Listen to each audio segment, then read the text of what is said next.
live, Your Worship, whenever you're ready. Thank you very much, Stephanie. All right, Council, it's 5 o'clock and I will call the meeting to order. You will recall that we passed the agenda and had an in-camera session at 2 p.m. So I'm calling us back to order. I would like to start off with two announcements. First, I'm very sad to announce the passing of Walter Borthwick, who was the mayor of Wasaga Beach for 25 years. He served his community extremely well, and our condolences to Walter, his family, and to the Wasaga Beach community on this terrible loss. Second announcement is that on Friday, we received Councillor Comey's resignation, and I want to thank her for her years of contribution on our council and wish her all the best with her future endeavors. And with that being said, we will be dealing with that item under 12.4, which is an addition to the agenda today. And I will look to Councillor Berman to read the land acknowledgement, please. Thank you, Mayor Saunderson. For more than 15,000 years, the First Nations walked upon and cared for the lands we now call home. Anishinaabeg, Haudenosaunee, Ojibwe, and many others who were families, friends, and communities the way we are today. The Town of Collingwood acknowledges the Lake Simcoe Nottawasaga Treaty of 1818 and the relationship it establishes with the original inhabitants of Turtle Island. We acknowledge the reality of our shared history and the current contributions of Indigenous people within our community. We seek to continue empowering expressions of pride amongst all of the diverse stakeholders in this area. We seek to do better and to continue to recognize, learn, and grow in friendship and community, nation to nation. Thank you, Councillor. And that brings us to item 6, which is the adoption of the minutes. And the motion reads that the minutes of the council meetings held December 20, 2021, and the special meeting of council held January 10, 2022 be approved as presented. Can I get a mover and a seconder, please? Councillor Doherty and Councillor Madigan. Any errors or omissions, Council? Seeing none, I will call the vote then. All in favor? That is carried unanimously. Thank you. And business arising. Is there any business arising from the previous minutes, Council? Seeing none, that brings us to community announcements. Now I will start off 7.1. We have Sara Peddle to speak to us about available shelter services. And Sara is the executive director with the Busby Center. And we have some very cold weather in the forecast. So it's very good timing. And I see Sarah's showing up on the screen. Can you hear us, Sara? Yes, thank you. Okay, well, welcome, and you have 10 minutes. Thank you very much. It's my honor to be here this evening. I am Sara Peddle. I'm the executive director of the David Busby Center, and we are really excited to be here presenting this evening.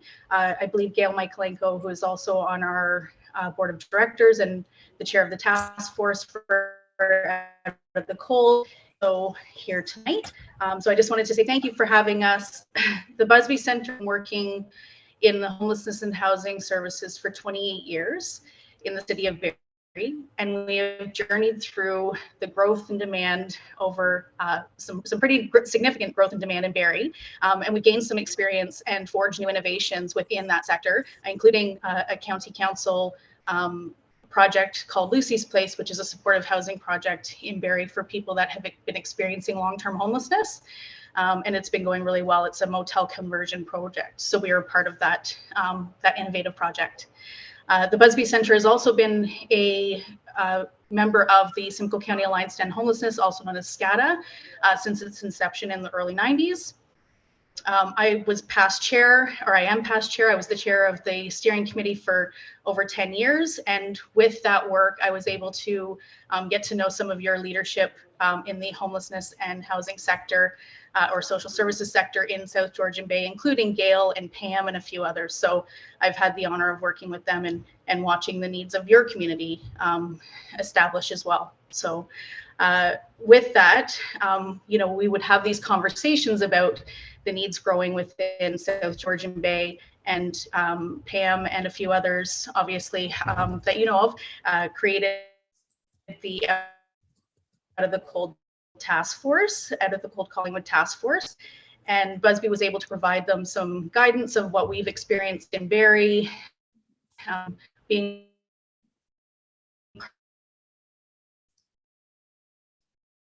part of the Buried of the Cold program, and then also able to provide some input to some mats. You might have seen that in the news. We were changing the way of doing things in Barrie. We were able to provide some mats and blankets to the Collingwood of the Cold when they first started. This was a super important partnership.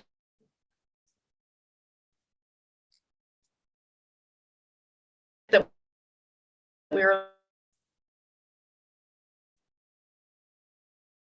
Sara, we're having some connectivity issues. I don't know if you can hear us, but you've frozen on us. No, we just, you might want to. Sorry. I might need to turn off my camera. Is that okay? I've got not the greatest. That's fine. Sorry. Unfortunately, you're breaking up. So if you can, anything to enhance it so we can hear you would be great. Technology is sometimes not our friend, so I apologize. No, not a problem. Go ahead. So yeah, we were excited to be part of supporting the Collingwood of the Cold and see how the town of Collingwood, you know, were stepping behind that group and making sure that there was funding was really inspiring to see. You know, knowing that the community and the council were making sure that the most vulnerable were looked after was really important. As Community Connections and Out of the Cold were wrapping up their first season in March 2020, the world as we knew it changed, as it did for all of us. And as they were packing up their supplies, we realized that as communities, we needed to make sure that we were having a space for people that didn't have a place to shelter in place, as we were being told to do so. People that didn't have a home had somewhere to go. So the County of Simcoe supported motel model for making sure that people that were experiencing homelessness had somewhere to stay. And again, Community Connections and the Out of the Cold stepped up and opened up a space in Collingwood. As time went on, nobody really realized how long this was going to be. And as Community Connections was doing their best to make sure that everybody was safe, they soon realized that they needed some support. And they approached the Busby Centre leadership to inquire if we would be interested in coming to operate the pandemic response program, as the needs were growing and the complexities were also growing. As a result, you know, the county was supporting us, as well as there was provincial and federal funding that was helping facilitate that program. So the funding that was created for the Out of the Cold program, as it was regularly operating, was put on hiatus, and we were able to receive funding through those levels of government to make sure the pandemic response was happening for the last 23 months. The Out of the Cold, as we knew it as a regular group lodging in one space, was put on hiatus, and we are currently still operating out of a hotel. We are currently serving 21 individuals in that hotel program, and the need is growing daily. We are continuously trying to meet those needs and making sure that we're focusing on getting as many people off the street as we can for those who choose to want to come in. In 2021, we served 73 individuals and families experiencing homelessness with those supports of shelter, and we were able to support over 40 individuals and 9 families get into housing. So, you know, we still have more people to get housed, but we were able to help those individuals get into housing. In April 2021, it was decided by both Community Connections and Busby Centre that Busby Centre would fully assume the operations of the Out of the Cold moving forward, and assets that were collected on behalf of the Out of the Cold Collingwood were transferred to Busby Centre, and Busby Centre has in turn restricted those funding specifically to services in the Collingwood area.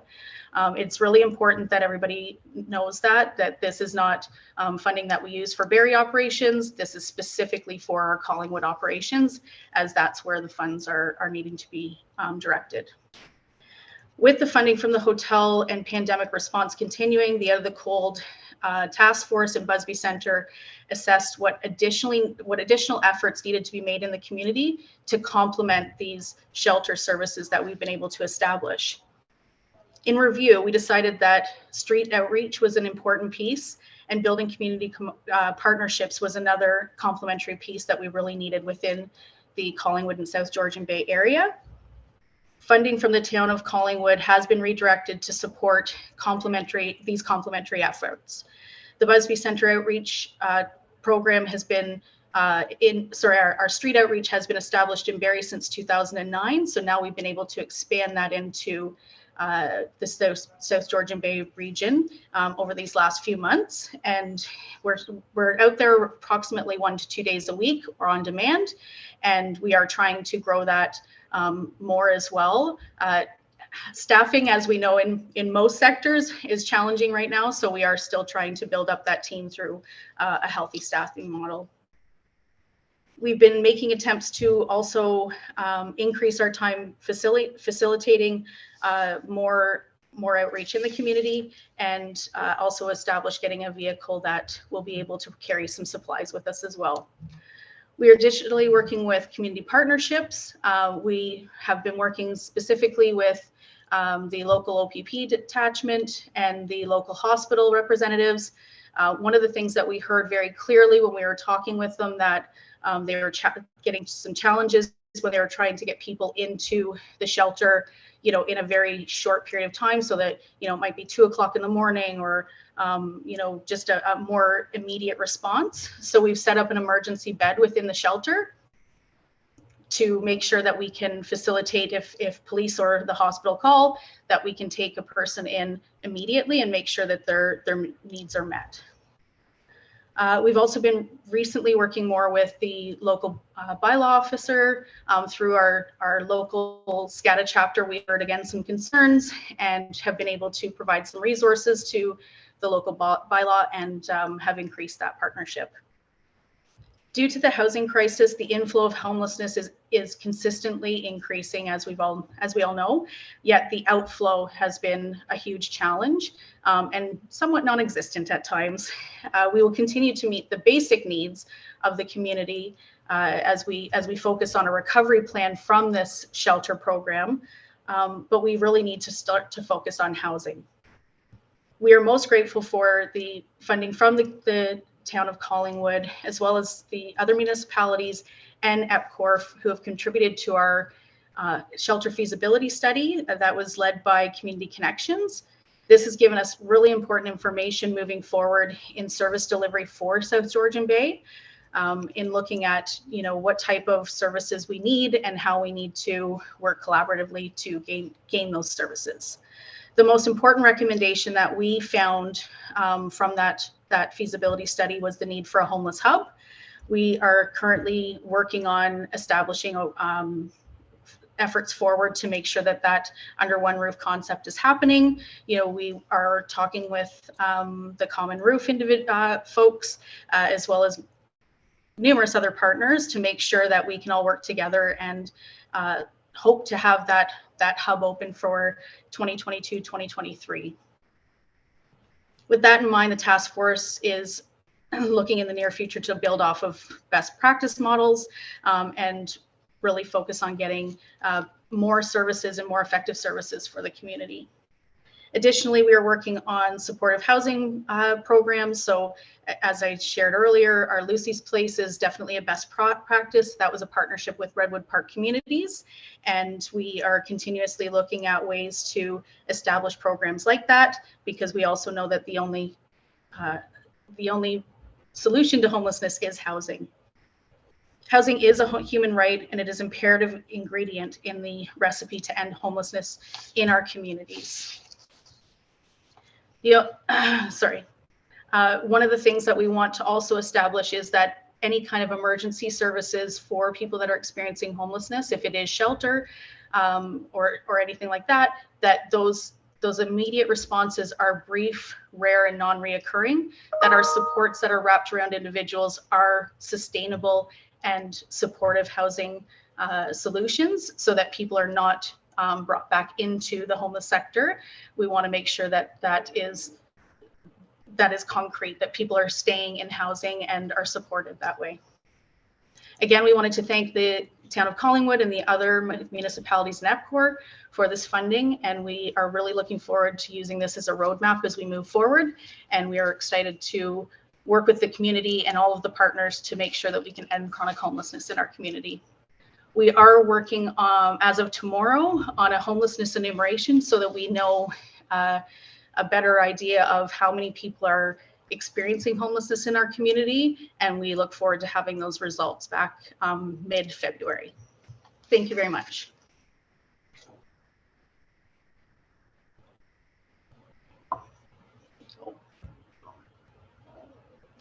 Sorry, I'm having a hard time hearing, sorry. Sorry, that's my fault. I was on mute. Probably the best speech I've delivered all year. But anyway, I want to thank you, Sarah, for those comments. It's very timely. In our community here, we have had an affordable housing task force, and we are working on those recommendations. And there are it's a problem with many causes, and so any way we can work to eliminate it and reduce it, especially in weather like we're having today, is very important. So thank you for your presentation and for the work you do, and thank you to Gail Mikolenko as well for all that she has done on this front. Council, are there questions or comments? Councillor McLeod. Thank you, and thank you, Ms. Peddle, for coming to talk to us. I am aware that there was a time not that long ago when there was like a little army of chefs and cooks across Collingwood who were providing food daily to one of the churches in town, which was then taken to people who required it. Is that still taking place, or has that been replaced by restaurants? Because I know at the beginning of the program there was restaurant gift cards that were handed out, and then COVID hit, and then it became this little army of chefs, but I don't know what's happened since. Can you expand on that a little bit? Yeah, for sure. We are very fortunate that we still do have that little army of chefs and restaurants. We have a great combination of community partnership yet again. You know, just amazing to see the community coming together to ensure that we have meals every day for people, and that's breakfast, lunch, and dinner. And it's quite remarkable considering we have increased quite a bit, especially with this cold snap. We went from roughly 11 to 12 people that we were seeing all the way up to 21, and the adjustments that were made by the community to make sure we had enough food was absolutely touching. And so through you, Mayor Saunderson, as a follow-up, if one were interested in being part of that, how would one go about it? So you can email us at getconnected@busbycenter.ca or call our center at 705-739-6916. And Candace, who is our resource coordinator, will make sure that you know, whatever position you'd like to help out with, we'll get you in touch with that. So thanks so much. Thank you. Council, any other questions or comments? Sarah, before I let you go, what would the number be? Would that be that same information that you just listed if somebody is in need of shelter or knows of somebody who is in need of shelter?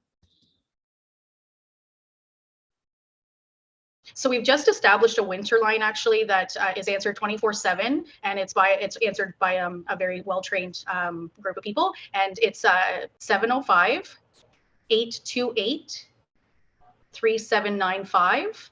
And we've been advertising that on social media so that if you see somebody that needs support, or if you're with somebody that needs support, to call that number, and we will create a plan to get them in as soon as possible, or have our outreach team respond to going to see them immediately. Thank you very much for that. And I'm wondering, Clerk Almus, if we can make that information available on the town's website, please. CEO Skinner. Thank you, Your Worship, through you to Sarah, and thank you for being here. From a staff perspective, it's always something that we strive to make sure we've done what we can. And I don't know if I blinked and missed it, but I was just wondering if you could make an opinion or give me your thinking around the adequacy of the services available in Collingwood. And for example, do you often have people that you have to turn away? And what do you see as the most important things for municipal staff potentially to hear from your update today? I think one of the things that we've been really focused on is so that we don't have to turn anybody away, especially during these cold snaps in this cold season. So that's one thing that we've been really striving towards, and we've had approval from the county to get more space to make sure that we aren't turning anybody away. Either we're having them move into that program, or we are diverting them to other programs as well, if there's a specific need. So that's something that's really important, that we want to find space for everybody. However, some people don't want to come in, and that's okay too. We'll support them where they're at. We actually had Bylaw bring somebody to us the other day, and he was like, fine, I'll go. And then within a half an hour, he's like, yeah, I don't want to stay here. I appreciate that you've got this space, but I don't want to stay here. And that was okay. You know, we have to appreciate that that's where he's at, and just make sure that he has supplies to be safe.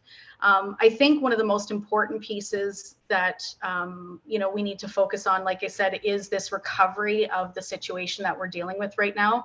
It's not just, you know, we're not just in a pandemic, but we have a few crises going on, and the housing crisis is a extremely important one.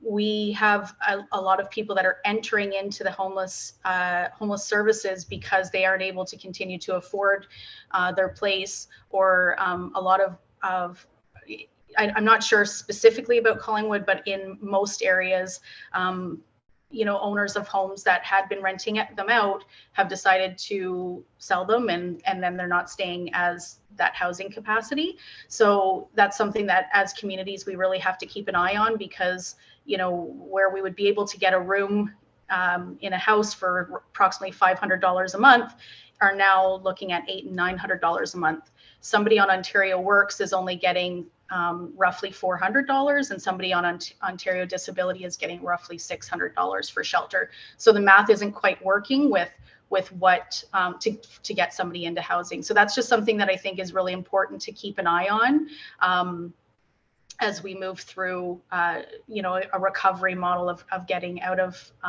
the shelter model of keeping people that are experiencing homelessness in hotels, but also just moving forward. You know, it's more expensive to keep people in shelter, so let's look at housing and supportive housing as the primary option. That should be the destination, not shelter. Thank you, Ms. Peddle, again, and thank you, Gail McCullough, for coming today on this important topic. And we've got your numbers and coordinates, and let's hope we can move the bar forward in the near future. Thank you so much. All right, Council. So we'll return to our community announcements, and I will start with Councillor McLeod.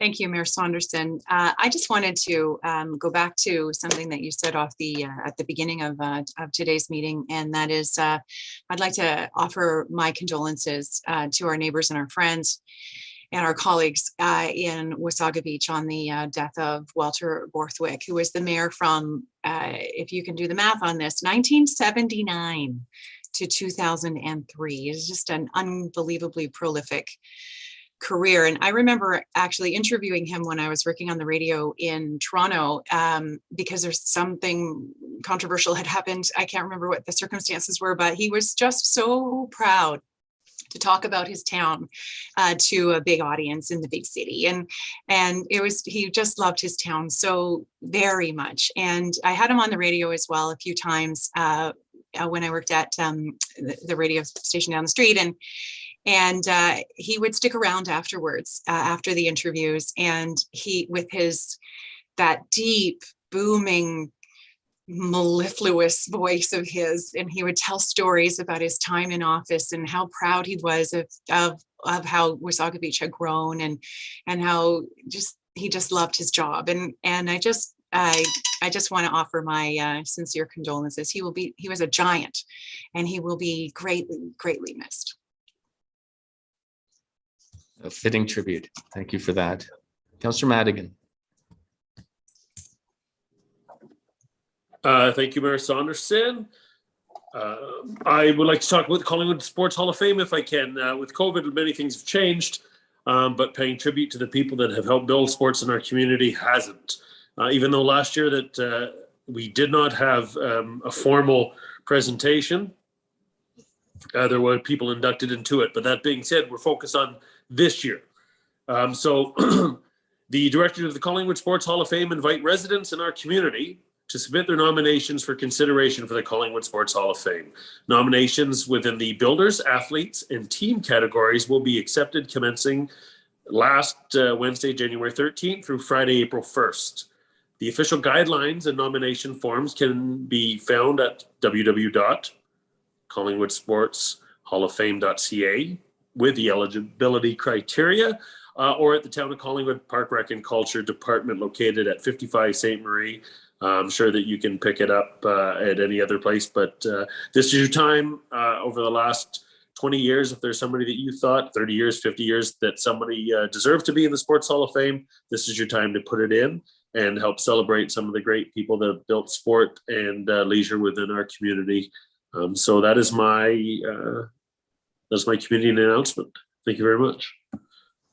Thank you, Councillor. I see Director Culver has something to add to that. Go ahead, Dean. I'm sorry. Thank you, Your Worship, and apologies to Councillor Madigan. PRC is no longer located at 55 St. Marie Street. So if people were to drop submissions at Town Hall to the attention of PRC, we'll make sure they get to the right place.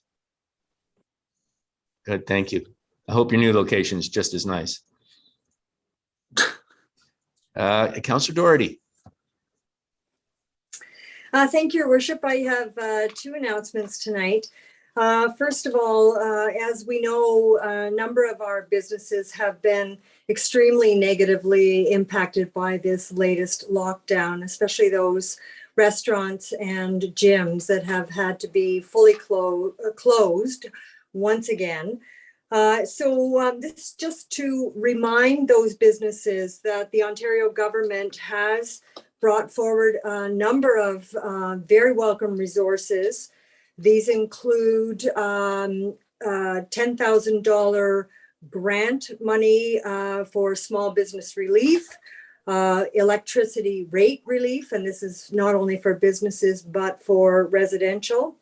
Ontario Business Costs Rebate Program, and this involves rebates of up to 100% on property taxes and energy costs, and loans of interest-free loans of 6 to 12 months to help businesses over the lockdown financial hump. So for more information, please contact our Economic Development Office, our Business Development Office, and they will happily give you more information and assist you in making application. And the second item is just a reminder to Council that we are a team involved in the Community Carbon Footprint Challenge. The Collingwood Climate Action team cast down the gauntlet to us to form a team. And so this is your reminder to make sure that you enter in your baseline information so that we can start measuring our footprint and hopefully improving it over the next 12 months.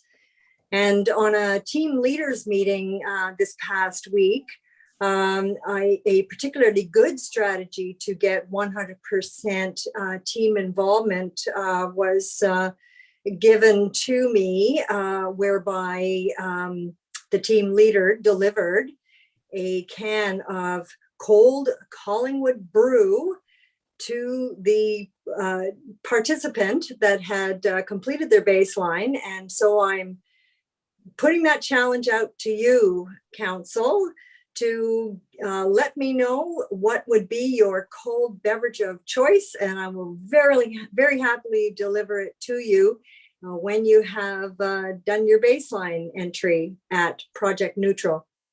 Also, just a quick reminder that anyone in the community can either individually or with their employment or with their neighbors or with their club enter a team And for more information on that, please reach out to the Collingwood Climate Action team at collingwoodclimateaction.com. And that's it for me, Your Worship. Thanks. Thank you, Councillor Doherty. And that's a great offer and incentive for a very important and worthwhile project. So, well, hopefully you'll be delivering 6 beers very soon. That brings Councillor Berman. You're up next. Thank you, Mayor Saunderson. I have nothing tonight, but to put Councillor Doherty's mind at ease, I filled mine out, I think, months ago, the day that it went out, and I don't drink, so you can raffle mine off to the rest of council. I'll send you a pop. Thank you, Councillor Berman. Councillor Jeffrey. Thank you, Mayor Saunderson. I too believe I filled it out, but there's a chance I didn't use the our special code. I don't know, but I have to follow back up on that to see what happened, because I remember filling out questions. So as far as teams go, we also have a Collingwood Council Challengers team in the coldest night of the year walk, February 26th. So I'm really hoping to have 100% council participation, whether it's as registered for a team, registered for our team, I hope, donation to our team, however you participate. It will be very much appreciated toward a very good cause in our vulnerable and homeless youth. So that's it for me. Thank you. Thank you, Councillor. And when's the walk this year?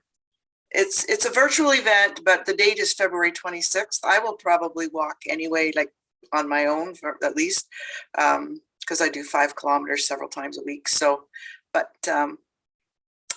you know, a few of us maybe get together and do it anyway, and wear our coldest night of the year hats and bring awareness.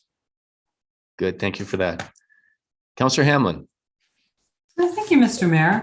I just wanted to take my few minutes this evening to recognize the contributions of our now former Councillor Tina Comey to our community during her 3 years of public service. It was quite a surprise to me that she resigned last week. Tina spoke so often to the hearts of our residents, from our oldest folks to the youngest families, and she was there for them when it was needed. And so I would like to acknowledge that for many, her leaving is a huge loss. I was proud to work alongside her on several matters. I'll just mention a few: the traffic calming initiative, the movement to lower traffic speeds, the banning of symbols of racism and hatred in our community, and let's not forget the construction of that darn washroom and change room at Fisher Field that will serve thousands of athletes of all ages each year.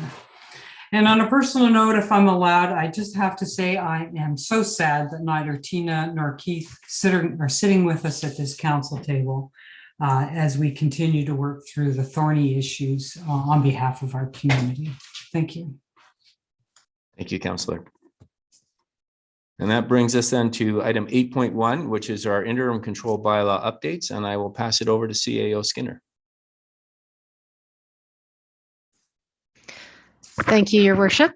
We have the normal deck here, and I think that hopefully we have a few people in our audience who will also comment on the next item, which is also related to water. So I'll note a few linkages as we go through.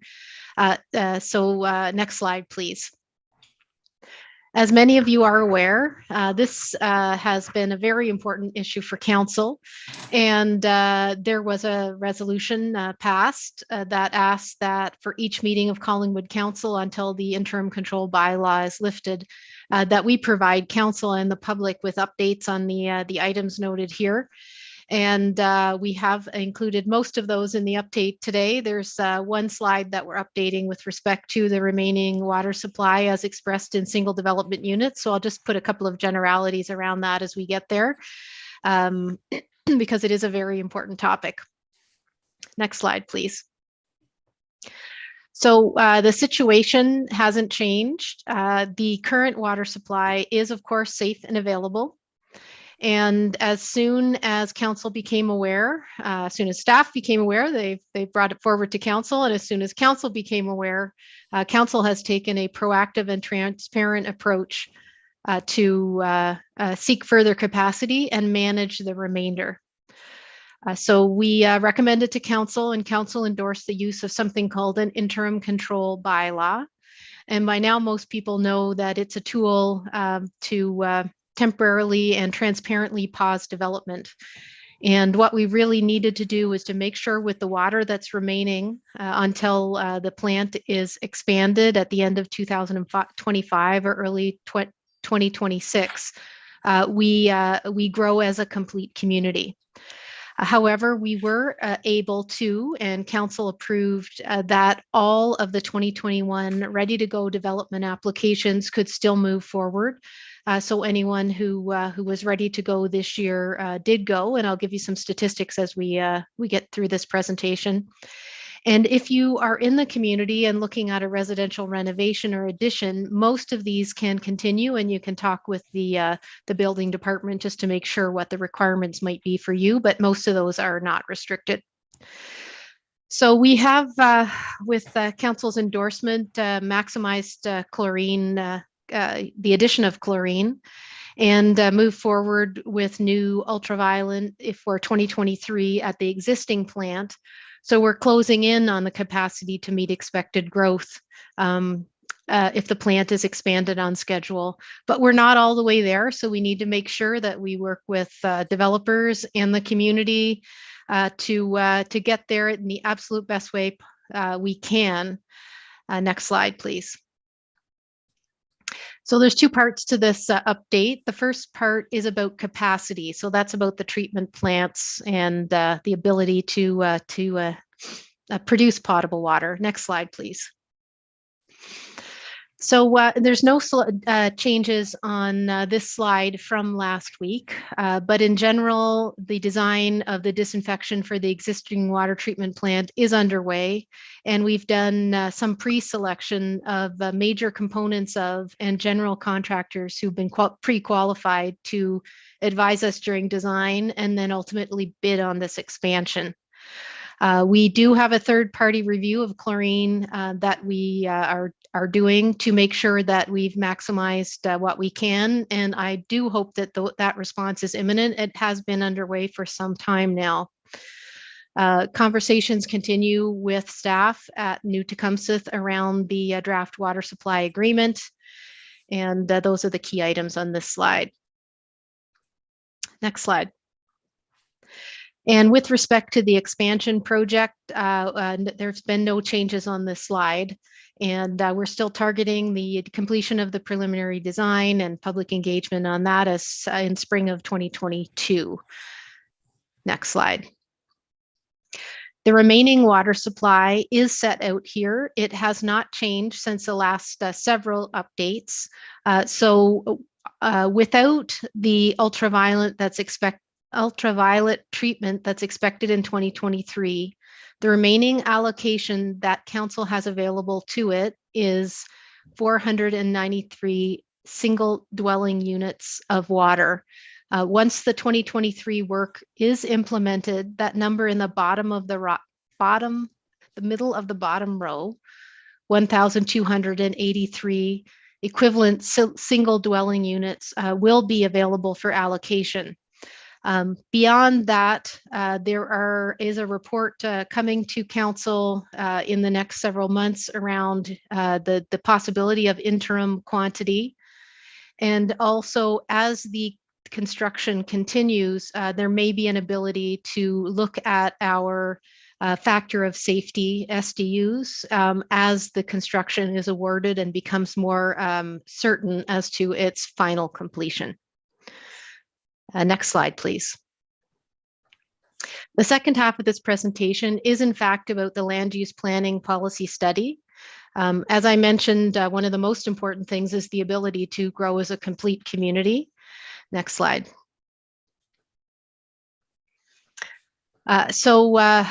With respect to the exemptions that have been approved by council to date for the interim control bylaw, These exemptions are to get us through this study period. And afterwards, pending council approval, water would be managed according to the study recommendations. And if you've received an exemption, you would continue through the planning and building permit processes. And if you've not been granted an exemption, your planning application will be processed. However, council planning decisions would follow a future exemption or completion of the planning study and the interim control bylaw. So those will be the triggers to open up more water to the community. There is, if you are planning to do some very specific things like a change in use of an existing property or a accessory unit, then you can still apply to council for additional exemptions. But beyond that, we're looking at bringing this process to a close and moving on to the full allocation of water that will come out of this study. Next slide, please. So it's been a bit of a trek through this entire schedule. I'm quite pleased to say that with our consultants' support, we were able to stay on schedule. However, there was a request both from the community and the development community that the policy itself be brought forward for additional input. So the first draft of the policy be consulted again with a second draft. I'm going to talk about this a little more on the next slide, but there are 3 components we're now proceeding. We recommended to council, and council has endorsed moving forward with, and the consultant will also talk about this a bit in the next agenda item. On the one side, there may be adjustments desired within the official plan, and that piece has been coupled with the official plan updates that are currently in flight under a different project. There's also a recommended change to our zoning bylaw, and tonight the next agenda item on the next item on the agenda is the statutory public meeting for those changes to the zoning bylaw. I think they're very straightforward changes, and there'll be an overview provided in the next item. And that is the input that we're looking for this evening. Thirdly is the policy itself. And if now we could please go to the next slide. So the policy itself, and just at the top of this slide, it shows we've set up February 9th from 1 to 3 p.m. For a session with our development community. And there is a session with the public set up on February 9th in the early evening from 6:30 to 8. So if your comments are about the content of the policy, one can provide comment on those days. And as well, our Engage Collingwood portal is open. So people from this moment, from before this moment until the close of comments can provide comments at any time. And we're very much hoping that the community, as well as the development community, will give us their advice on what they would like to see in this policy. The zoning amendment, which is the zoning bylaw, has the public meeting tonight. The zoning bylaw, which are, I think, some straightforward changes, would be presented back with tonight and other input to committee in February, and later February to council. And the last day for the appeals on that schedule would happen in late March. It's important to note that if the zoning bylaw is appealed, the interim control bylaw would be automatically extended beyond the current end date of April 2022, so April of this year, until appeals are resolved. So we very much think it's in the best interest of our community, our developers, and the town if we can come to an agreement on a positive go forward policy and the zoning bylaw. Next slide, please. Building statistics. We were pleasantly pleased, and the council has seen these, but I'll just mention it briefly. At the end of 2021, we have ended up, even with our interim control bylaw in place, having at least as largely as much, and in some cases more building permits and construction value than we had in 2020. So there's still lots of activity happening in Collingwood. Just as an example, the building permit applications we received this year were 1,150 on the top line, whereas last full year, 2020, we received 1,063. And the construction value on the bottom line, as a second example, jumped from 135.5 million in 2020 to 168.7 million in 2021. And I believe that that may be it. Can you go to the next slide, please? Oh, I'm sorry. And then also there's some breakdown here on the types of dwellings for which those permits were issued, where their dwelling types. There was a question from a council member some weeks ago, and you'll see that there was overwhelming number were single detached homes, and then beyond that, about half that number, or just over half that number, were condos and apartments. So there's some the numbers for us to digest over the next few weeks. Next slide, please. There normally is a pie chart here as well, but I wanted to make sure that those numbers were fully updated, but it does indicate that a good proportion of the exemptions that are able to go forward have in fact had building permits applied for, but there's still a significant number that we hope the owners and owners representatives will move forward with in the short term. Please apply if you have not done so already and you're ready to go. Thank you. Thank you, CAO Skinner. Council, any questions or comments for the CAO on the presentation tonight? Councillor McLeod. Thank you. Through you, Mayor Saunderson, to the CAO. Do you know if there has been any reaction? Because we're in the time of year where the chlorine uptake is less effective because the water temperatures are very cold. And I wonder if there's been any comment from or any noticing by the public about taste or smell or anything regarding the increased chlorine use. Yeah, go ahead, CAO Skinner. Thank you, Your Worship. I see that Director Slama is on the call tonight, and I think I would like to refer that one to her, please. Okay, Director Slama. Thank you, Your Worship. Through you to Councillor McLeod.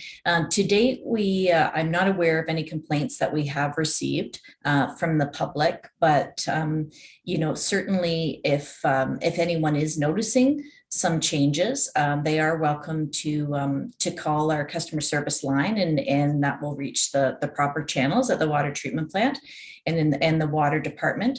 As you noted, yes, as the water gets colder, our operators are meeting our disinfection requirements by increasing the chlorine as much as they need to, and doing their best, right, to manage that fine line between making sure we're meeting our requirements, but not adding too much. Thank you so much. Council, any other questions or comments? Seeing none, then we'll move on to item 9, which is the public meeting. And I will read the following information before we go into the public meeting. Welcome to Collingwood's public meeting for a proposed zoning bylaw amendment, which was recommended through the interim control bylaw land use planning policy study as one tool to assist the town in appropriately allocating municipal water and sewer capacity to development proposals. Members of the public will be invited to offer their comments or concerns respecting the proposed amendment once staff have completed their overview presentation. Once the public portion of the meeting has been completed, no more public discussion will be allowed. Before closing, I will ask 3 times for further comments. I will then ask council members if they have any questions for staff. No decisions are being made tonight on this issue. It is very important that the town receive the correct names and addresses, including postal code of individuals having an interest in this planning matter. Therefore, if you intend to speak to council at this meeting, or if you want to be notified of any future council or committee meetings concerning the application being considered, you must provide this information. The town council's decision on the proposed zoning bylaw amendment may be appealed to the Ontario Land Tribunal. Regarding your appeal rights, please be advised that under the Planning Act, 1, only those who have verbally expressed any comments or concerns here tonight or provided a written submission of any comments or concerns prior to council's enactment of the bylaw may have the right to appeal any decision of council to the Ontario Land Tribunal. And 2, if you do not make an oral presentation this evening or written submission to council before the bylaw is passed, you may not be added as a party to an appeal before the Ontario Land Tribunals unless, in the opinion of the tribunal, there are reasonable grounds to do so. And finally, if you do not speak tonight but wish to be notified of council's decision on the proposed zoning bylaw amendment, you must make a written request to the clerk of the Town of Collingwood. Should you need assistance in doing so, please contact the Planning Services Division. The public meeting is being recorded. Therefore, your name, address, comments, and any other personal information that you provide are being recorded according to the Municipal Act and the Municipal Freedom of Information and Protection of Privacy Act. The minutes will be available to the general public, including the town's website. I will ask that the planning services also confirm that notification to the public has been given as required by the Planning Act within their presentation this evening. With that being said, I will pass it over to Director Valentine. Thank you, Your Worship. And to confirm, notice of this public meeting was provided in accordance with the Planning Act and the regulations thereto, including publishing in the newspaper on December 30th, 2021, as well as a second time on January 6th, 2022. Notice was also provided by direct email to agencies, and a courtesy email was sent to the Development Community e-blast list, which is maintained by the town, and it was posted on the town's website as well as the Engage Collingwood page. Just a note to council, staff were advised that after the holiday break that some of the neighboring municipalities may not have been fully aware that a public meeting had been scheduled, and to ensure complete transparency, staff immediately reissued the notice to those individuals. Written correspondence in response to the notice has been received from the following groups: the Georgian Triangle Development Institute, Davies Howe representing Huntingwood Trails, Sunvale Homes representing Pretty River Estates, Global Hospitality representing Balmoral Village, Goodman's representing Summit View, and an individual property owner on Niagara Street. Staff have also responded to a number of questions that were received either by phone or by email related to this public meeting, and would note that all formal written correspondence will be made available and summarized in a staff report prior to council making a decision on this matter. We do have Mr. Nick McDonald with us this evening, who is the president of Meridian Planning Consultants and who is the lead of the team undertaking the land use planning policy study during the interim control bylaw period. Mr. McDonald will be taking us through a presentation that will include the purpose and effect of the proposed zoning bylaw amendment. But before we move to the presentation, Your Worship, and just to underscore some of the comments made by CEO Skinner in her presentation, and to clarify for the public who are joining us tonight, is that the land use planning policy study recommendations represent 3 products that would collectively come together to form the servicing capacity allocation framework for the town. And the purpose of the overall framework is to plan and allocate for municipal water and wastewater capacity in a way that is sustainable, fair, transparent, and predictable, and in a way that provides the greatest benefit for the town. So the proposed zoning bylaw amendment that we are speaking to tonight is just one of those 3 prongs that would make up the overall approach. The prongs also include official plan policies, which, as mentioned, will be incorporated into the overall official plan review, as well as a servicing capacity allocation policy. And that's kind of the centerpiece of the framework, if you will. That's the document that has the details on how and when and for what length of time capacity will be allocated, and also includes the proposed merit-based system. So as noted by CEO Skinner, we do welcome public consultation on that policy product as well. And those meetings are being held on February the 9th, and individuals are more than welcome to attend those sessions if they are able, and if they are not able, to submit comments afterwards in writing. And more information is certainly available on the town's engagement page. So at this time, Your Worship, and with your concurrence, we would turn the floor to Mr. McDonald for the presentation, and note that both myself and Community Planner Wukash will be available for questions as needed. Thank you very much, Director Valentine. Mr. McDonald. Good evening, Mayor Saunderson, and thank you very much for that introduction, Director Valentine. There is a PowerPoint presentation that staff will be putting on screen for me to go through this evening. Next slide, please.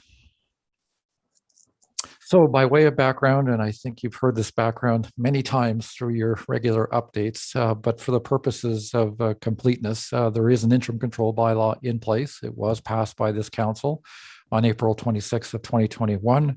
The intent of the interim control bylaw was to pause development until the town develops a framework to allocate water and wastewater capacity. And then when this document is completed, it will then be relied upon to make decisions as the town continues to grow. In June of 2021, my firm, Meridian Planning, was retained to complete the land use study and make recommendations with respect to official plan policy and any zoning changes that may be necessary. Next slide. So in terms of activities to date, we carried out a best practices jurisdictional review in July and August. Soon after we were retained, a workshop was held with staff in September. Interviews with councillors were held in October.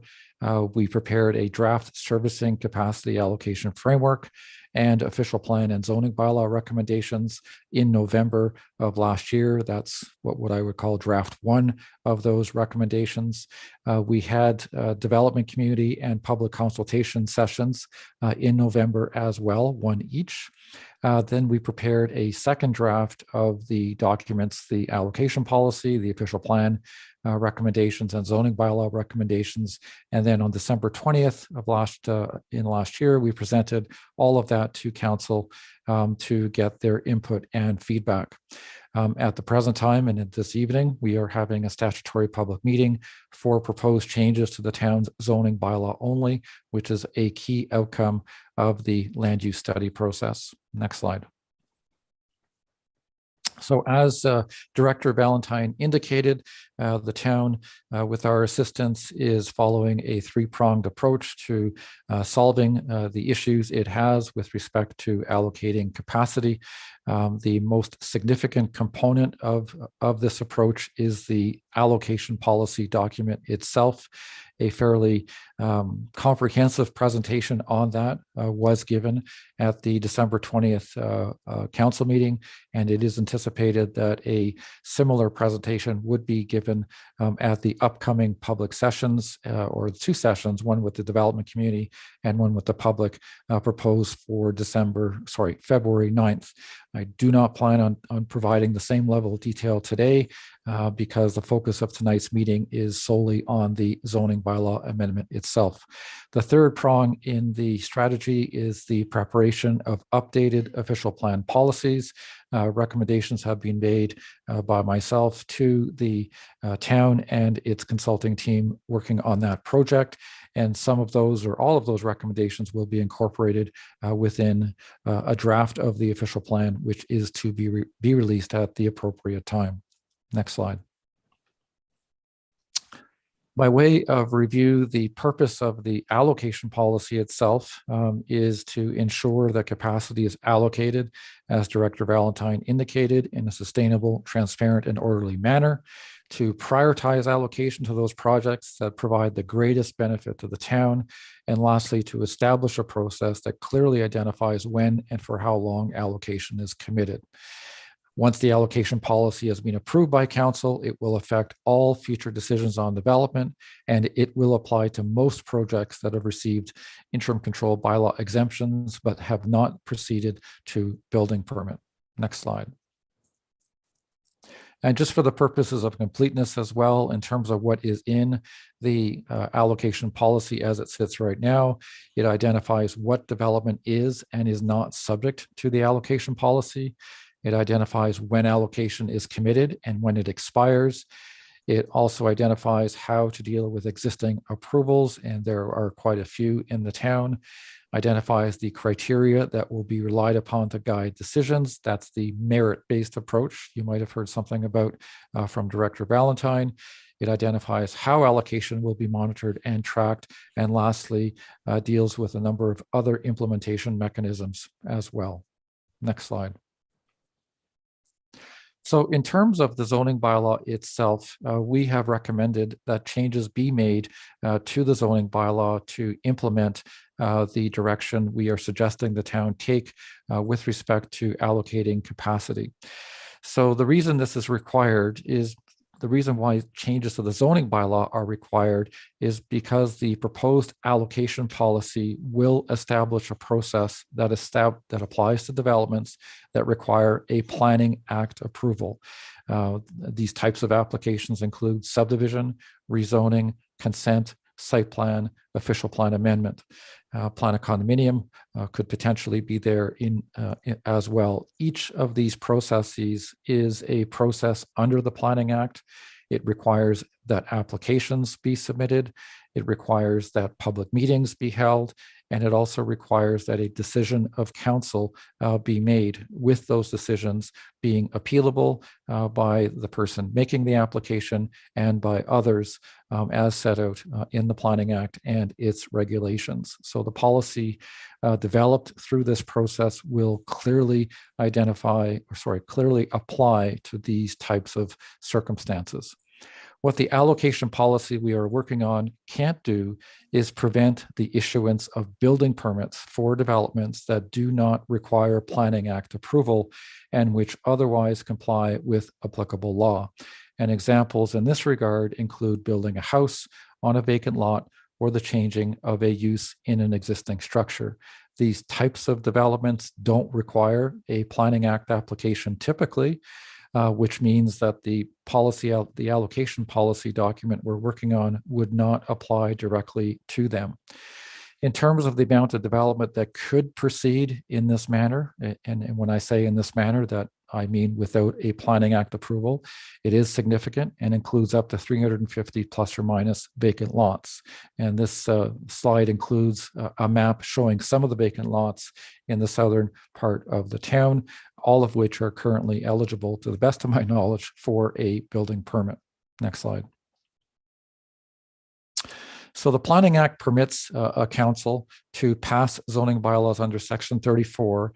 And I have to read this out just for clarity and completeness purposes, to prohibit the use of land or the erection or use of buildings or structures unless such municipal services as may be set out in the bylaw are available to service the land, buildings, or structures as the case may be. So the Planning Act permits the Town of Collingwood and its council to pass a bylaw to achieve that objective.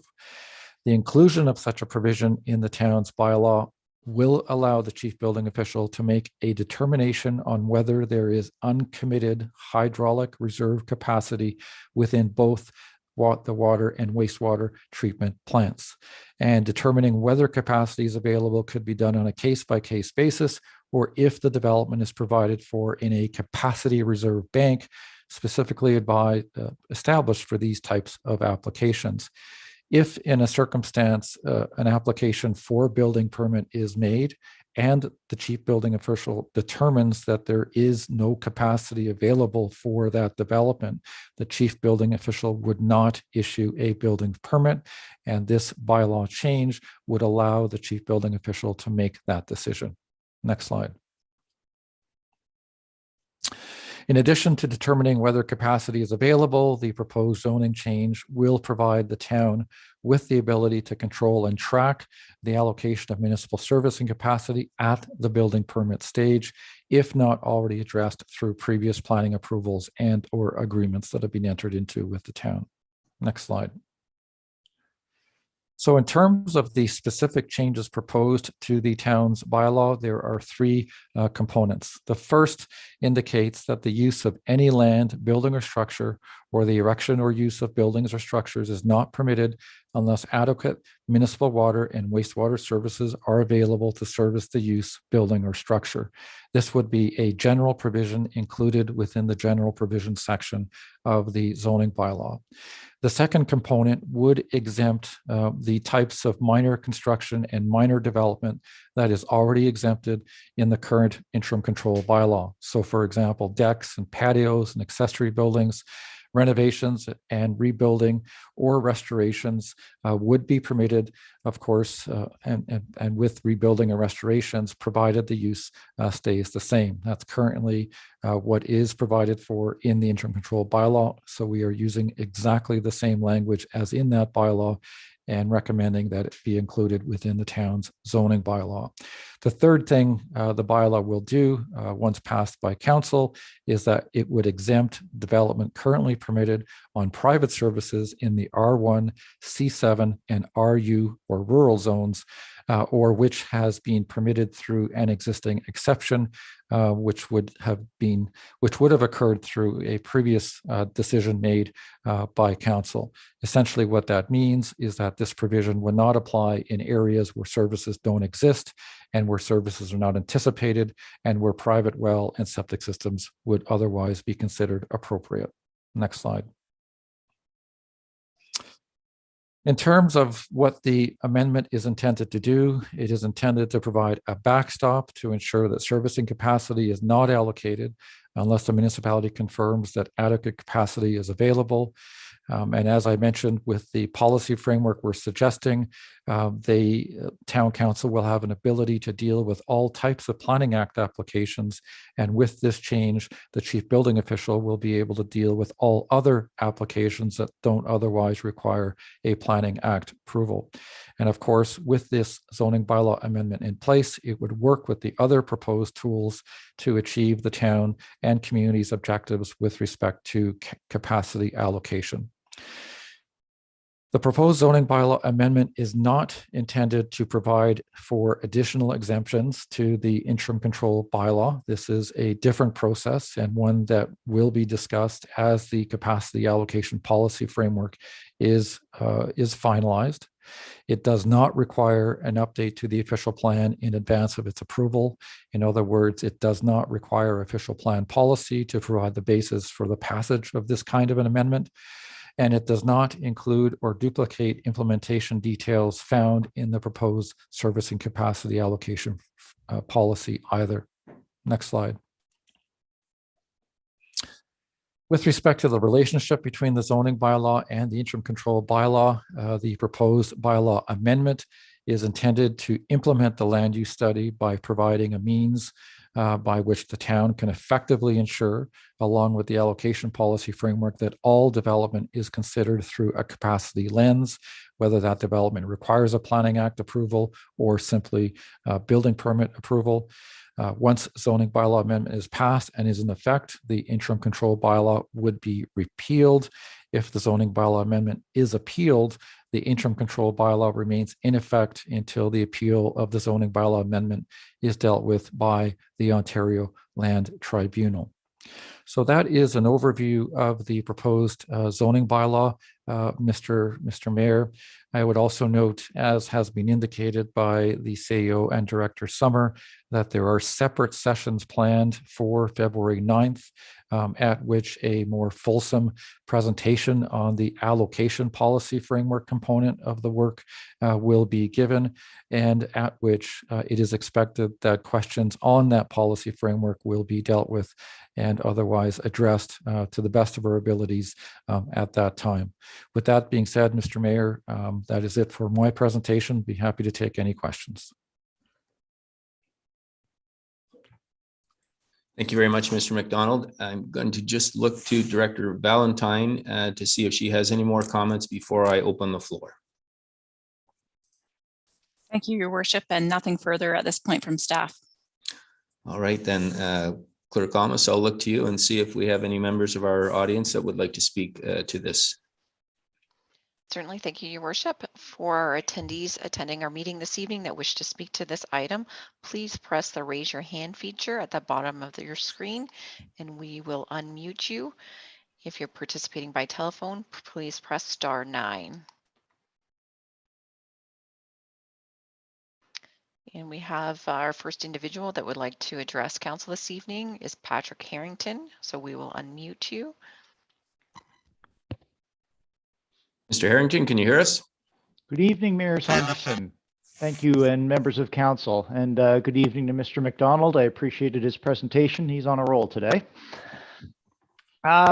I am appearing before you tonight on behalf of Crest Point Real Estate Investments, who is the owner of the Blue Mountain Center at 2 Mountain Road. Members of council will have heard me give deputations previously on the interim control bylaw, on the exemptions there too, and a number of different issues pertaining to commercial tendencies within the town of Collingwood in relation to the water and wastewater capacity allocation policy that was coming forward. Tonight, my deputation is focused solely on the zoning bylaw amendment that is the subject of the public meeting. However, I will note that my client's consultants at RJ Burnside will be participating in the further session as noted on February 9th.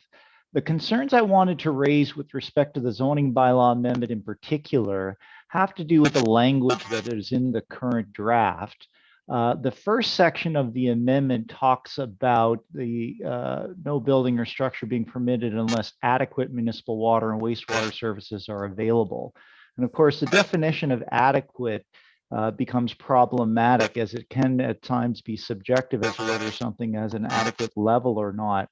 And my greater concern is that if the idea behind including this amendment and the use of the word adequate is to send the chief building official off to the allocation policy to determine what is adequate in accordance with the scoring system that's currently proposed, that this type of amendment goes beyond what is contemplated by applicable law. Under the Ontario Building Code, the list of applicable law does include zoning bylaws. It does include the requirements of site plan, but it doesn't include anything of the type of an allocation policy or other guideline that a municipality might bring forward, not under the Municipal Act and not under any other section of an act that I'm aware of. So my concern is if the intention here is to amend the zoning bylaw to backdoor the allocation policy into the status of applicable law for purposes of the chief building official, my comment would be that that would seem to raise a legal issue that should be addressed by council before this bylaw ultimately gets adopted. My second comment this evening has to do with the exemptions. There is an exemption provided in the second section of the amendment, and Mr. McDonald addressed it. The first section speaks to exemptions for decks, patios, fences, porches, accessory buildings or structures, temporary buildings or structures. It also mentions interior or exterior renovations to an existing building. And this is an issue that my client has brought up on previous occasions, whereby it is an existing commercial center. It has been built and approved for a long time. It pays its municipal taxes, which includes the fees that the town imposes with respect to water. But from time to time, tenants come up for renewal, tenants choose not to renew, and there is a pressure on the center to re-tenant its spaces. And in some cases, those re-tenanted spaces require renovation permits. Sometimes they require minor variances. Sometimes they require rezonings to deal with things like parking ratios. Not things that would typically speak to whether or not the Blue Mountain Center should have the applicable water allocation to service a new tenant. But the problem is that in doing so, we trip into these types of requirements if there isn't a clear exception for those types of re-tenanting processes. So I would ask that the town give serious consideration to including in this exception the ability of existing employment users, ICI users, or commercial users to be able to undertake necessary renovations to allow for re-tenantings for existing spaces that already have taps, that already have toilets, that already have water, and not put us at a disadvantage in the market trying to get tenants to places that exist within the town, whereby that we have to tell them we would love to enter into a lease with you. However, first we have to go through a water allocation process. We have to satisfy the town CBO that we have adequate water. We really are at a disadvantage in the market if we have to go through that additional step. So I would ask that council give consideration to that type of exemption within the bylaw as opposed to leaving it for the allocation policy. And those are my comments this evening. Thank you very much for your attention. Thank you, Mr. Harrington. Clerk Almus, is there anyone else who wishes to address the public meeting? And just a reminder to the individuals that do want to speak to us to provide their full name and address and postal code. And if you are an agent speaking on behalf of a client, please identify the client. Thank you, Your Worship. And if you are representing someone else, we do need your full address with a postal code for where the notice decision is required to be sent to. It looks like we have Ms. John Welton would like to address council. So we have you unmuted. Mr. Welton, can you hear us? Yes. Go ahead, It's please.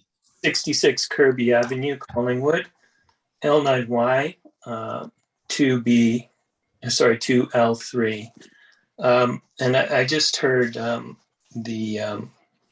Meridian Planning representative talk about the fact that this zoning bylaw amendment is intended to implement the land use study. And I'm just a little bit uncomfortable with the timing because we have a session coming up on February the 9th to find out what's happening with the land use study, because we waited from April until November to find out what that was being planned. And to our surprise, we learned that a single option was the only thing being considered.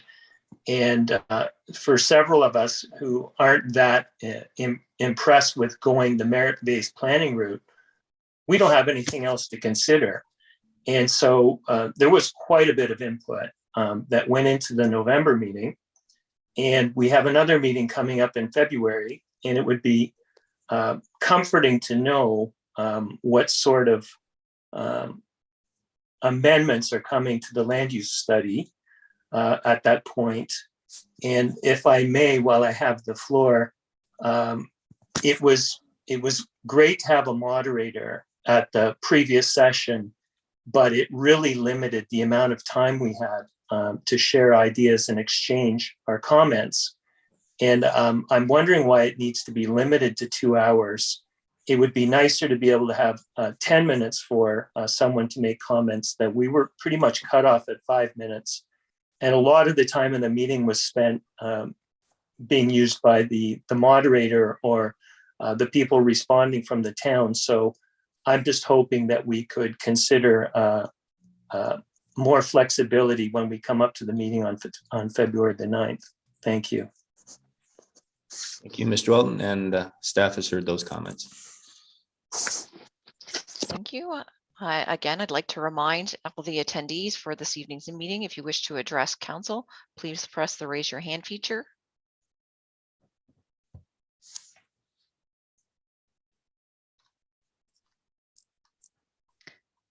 And at this point, Your Worship, we don't have any individuals wishing to address council. I know we have had in the past individuals that have indicated a concern. So if anybody does have any concerns with raising your hand feature, you're welcome to provide a comment in the chat.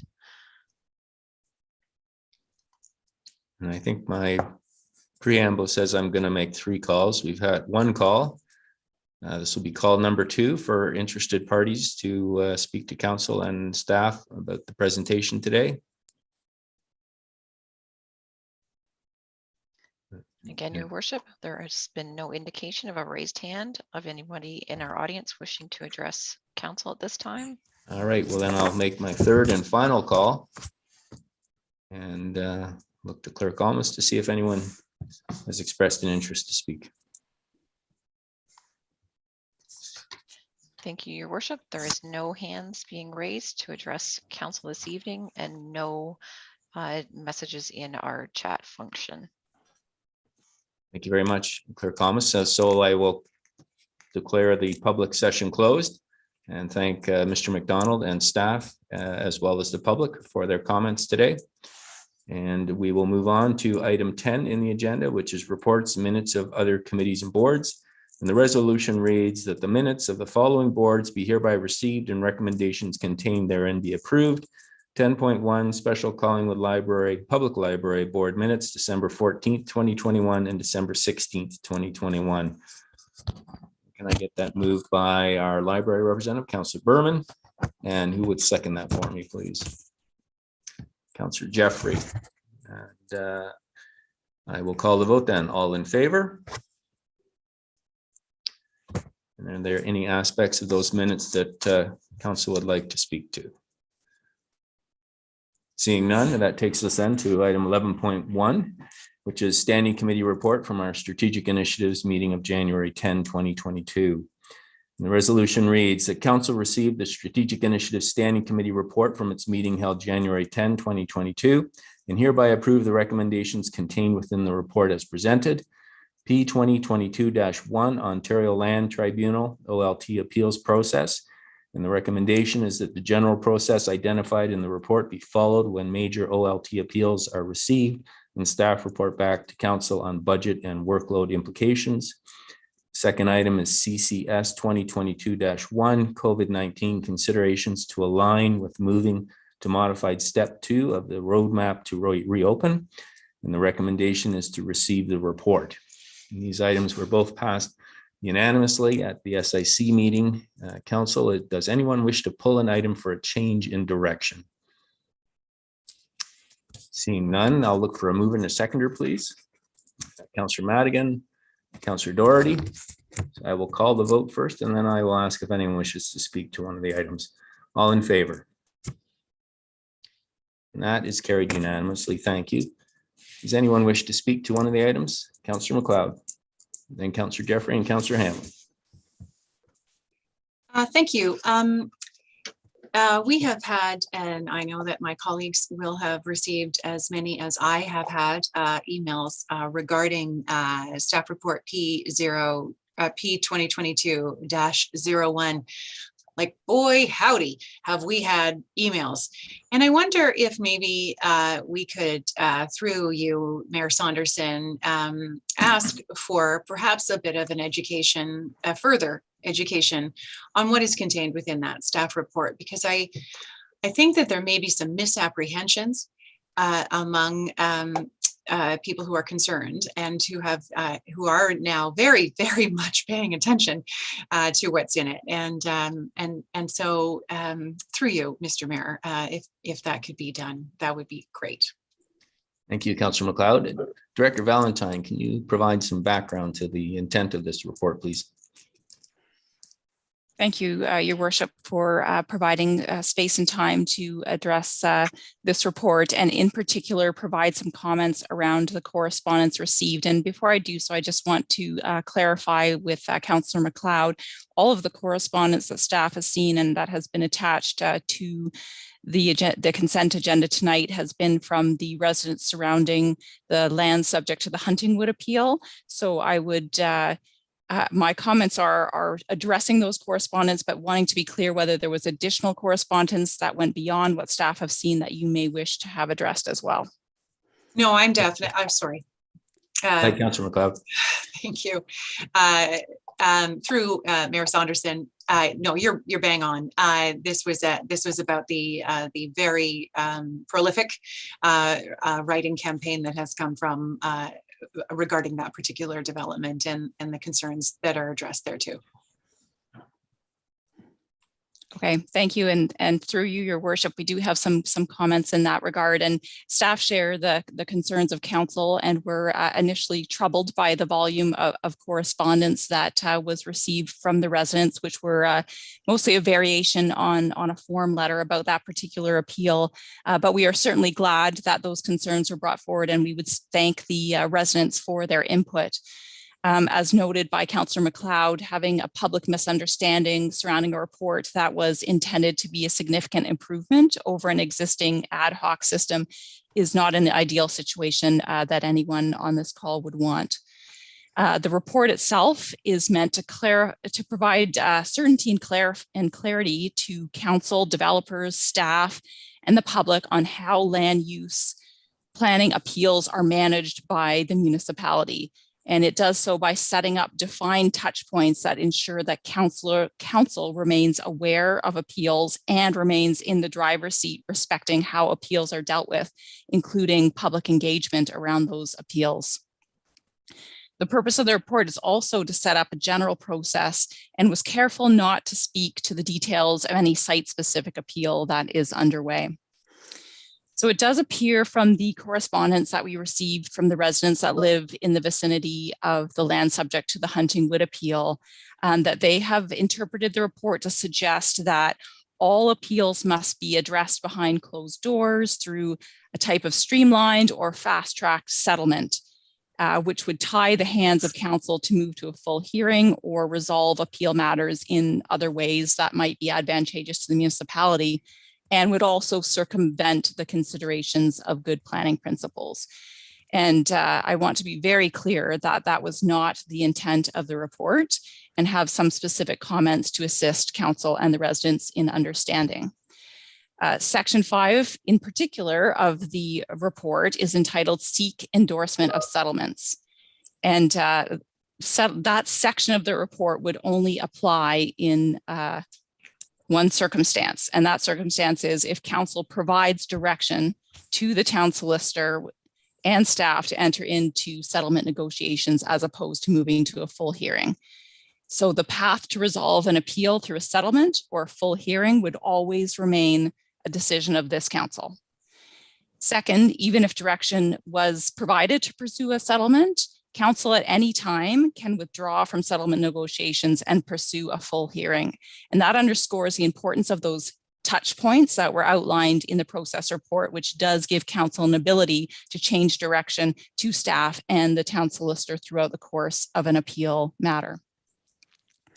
The purpose of settlement negotiations is to narrow the scope of issues through constructive dialogue in order to seek mutually beneficial solutions and minimize cost to taxpayers by having materials that would move forward to the most efficient hearing possible. So although, excuse me, settlement negotiations are held in camera, and that's done by necessity to allow council to receive the legal advice which it may need to proceed, settlement hearings that are held by the OLT are in fact public, and all parties and participants can take a position respecting any proposed settlements. Also speaking to the residents' concerns, settlements do not equate to capitulation. Settlements must be defensible as good planning within the policy and regulatory framework, and they provide an opportunity to address some, any, or all of the outstanding town or wider community issues around a development proposal. Particularly in the case of non-decision appeals, a settlement could represent the same outcome that would have resulted from a council decision had the appeal not occurred. So council remains in the driver's seat. They can reject or amend a proposed settlement if council feels that it does not sufficiently address the town or community concerns. So that's sort of the new information that we wanted to highlight that may not have come across as strongly as we would have liked in the report. But if I may just use a couple more minutes of council's time just to emphasize a few components that are included in the report. And that is that any settlement could not move forward without council's endorsement. So council would always be aware if a settlement was on a table and would always be agreeable to the content before that settlement was brought forward to the Ontario Land Tribunal for its consideration. The report also commits that the town solicitor will make every effort to ensure that all parties involved, that they seek solutions that all parties involved could be acceptable and where possible. And that an endorsed settlement is not a decision. So that's an important point as well. The approval authority for a settlement is the Ontario Land Tribunal. So although council may endorse a settlement as appropriate and direct staff to forward it to the tribunal, ultimately it will be evaluated by the tribunal, and the OLT will make the determination as to whether that settlement result represents good planning. Any party that doesn't agree with a settlement has an opportunity to present their arguments to the OLT. And settlements can reduce costs and uncertainty in hearing outcomes. So they are unsettling to members of the public, but they do have certain benefits that bear consideration.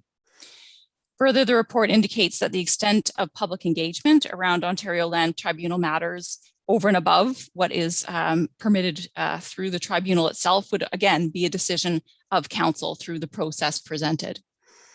The formal touch points of the process are established to ensure that council remains informed of OLT appeals and is in control at all times of how they are handled by the municipality. And then finally, appeals can be varied and complex, and unforeseen circumstances might arise that might merit deviation from the approved general process, require additional steps, or necessitate further clarification.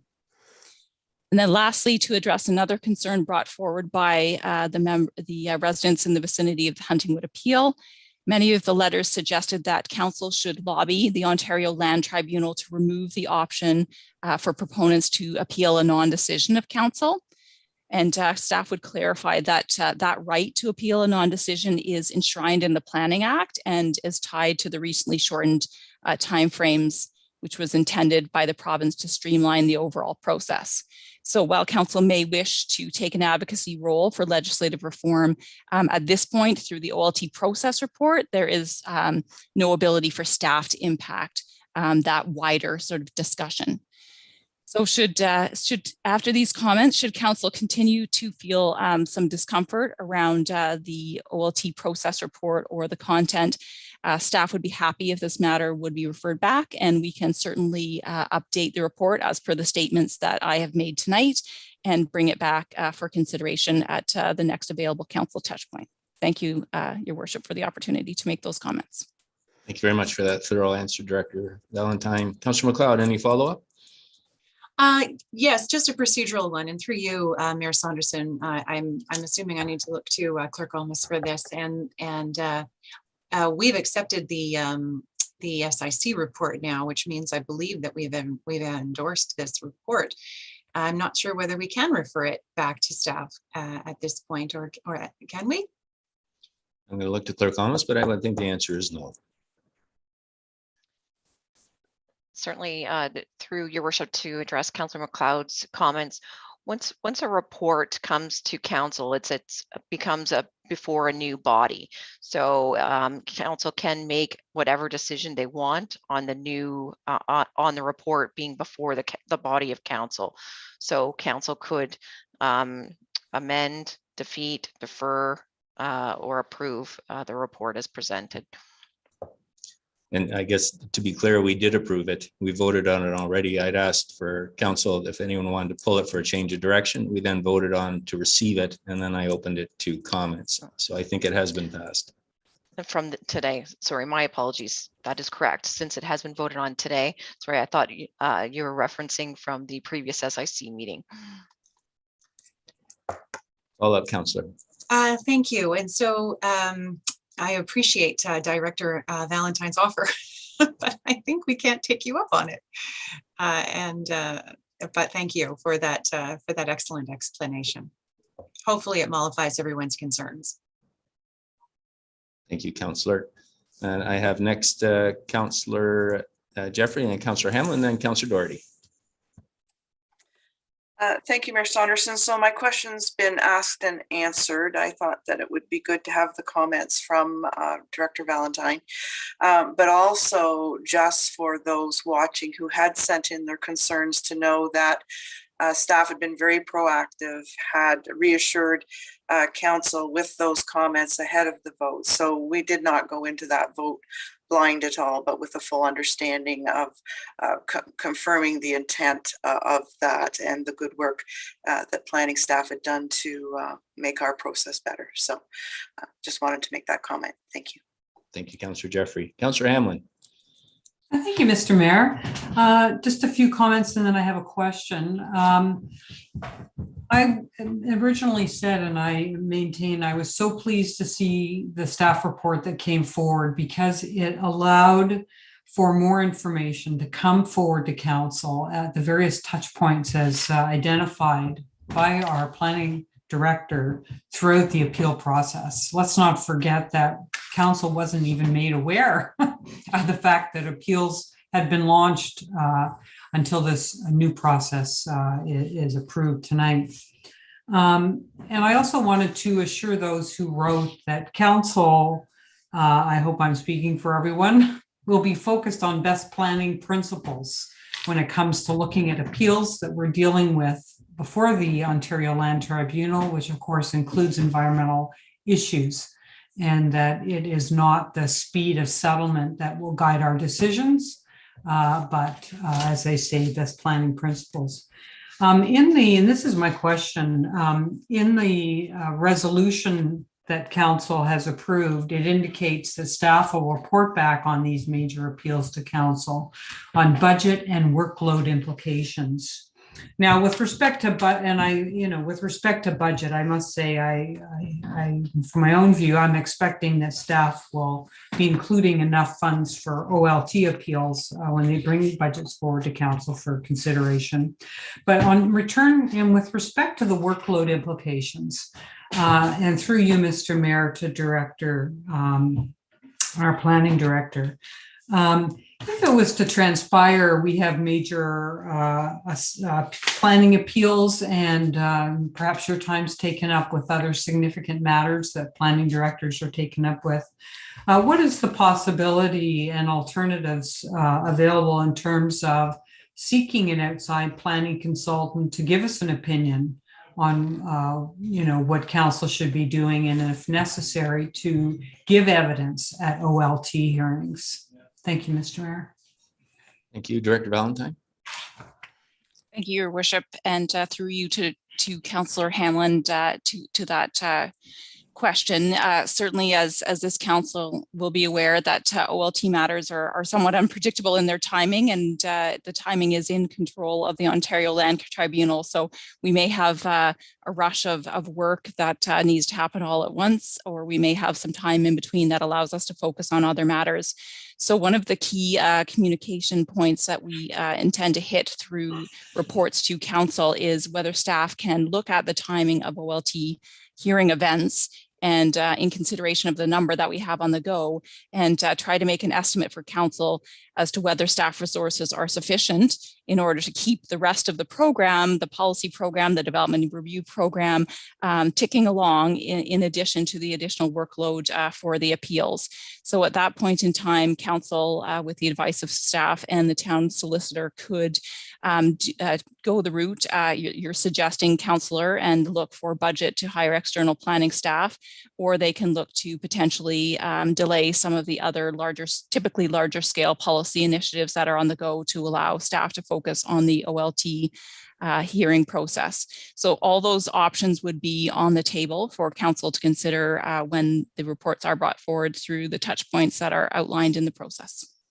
Thank you, Summer. Follow up? No, thank you. Okay, Councillor Doherty.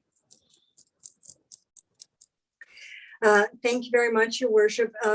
Just wanted to thank my colleagues for bringing up the questions that they did in regard to the OLT staff report, and in particular to thank Director Valentine for the clarification, which was much appreciated and certainly very illustrative.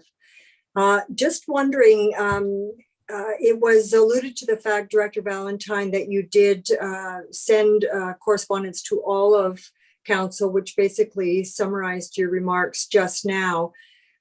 Because of the large number of pieces of correspondence we received from the public, is it your intention to also reply to them just with highlights of your comments here? Director Valentine. Thank you, Your Worship. And since my little misstep about offering to amend the report after it had been approved, I've been trying to think about ways that we can assist with communication to the residents. And we can, when we do have emails provided, addresses provided, we can send the same speaking notes and summary to those residents subsequent to the meeting. And I think that there are a number of residents that are quite active within that community. And even if we don't have the email for everybody, hopefully those champions will help us get the word out. Terrific. Thank you. All right, Council, any other questions or comments on this item? Seeing none, I had a number of conversations, very constructive conversations with residents from the Huntingwood area, and they are very concerned, and it is a file that's been ongoing since I think 1988 and has already been to the OMB. And I know some of them expressed an interest in meeting with staff to get a better understanding of that particular file as opposed to the overall lay of the land for how we will approach the OLT process. So I'm wondering, and I will speak to you offline, Director Valentine, about possibly arranging a session with the concerned residents about this particular application. And with that being said, then we will move on to item 11.1.2, and that is the items that were not passed that were defeated at the SIC, and there are two aspects to it. The first is that council reconsider resolution 324-2021 specific to the reinstatement of town hall customer service. And this is a reconsideration, so a 2/3 majority is required. And then the following item is that the chief administrative officer, CAO, or designate have the authority to amend town hall in-person customer service hours based on provincial and local guidelines and or the capacity of staff to deliver the in-person service. I'm going to sever those two, as we did at the SIC meeting, and we will vote first on the motion to reconsider, which requires a 2/3 majority. And can I get a mover and a seconder to get it on the floor, please? Councillor Doherty. We need a seconder to get this on the floor. And Councillor Hamlin. Are there any questions or comments before I call the vote? Seeing none, all in favor? Opposed? And that is defeated. All right, and that brings us then to item 11.2, which is Standing Committee Report, Corporate and Community Services meeting of January 10, 2022. And 11.2.1, the resolution reads that council received the Corporate and Community Services Standing Committee report from its meeting held January 10, 2022, and hereby approve the recommendations contained within the report as presented. Number 1, Collingwood Downtown BIA Board of Management minutes, December 9, 2021. There's a BIA recommendation that the BIA Board of Management recommends to town to investigate the acquisition of a property in the downtown for a market square. And matter is to be discussed at a future in-camera session. And that is the only item on there. So I'm going to look to Chair McLeod and Vice Chair Madigan to move and second that.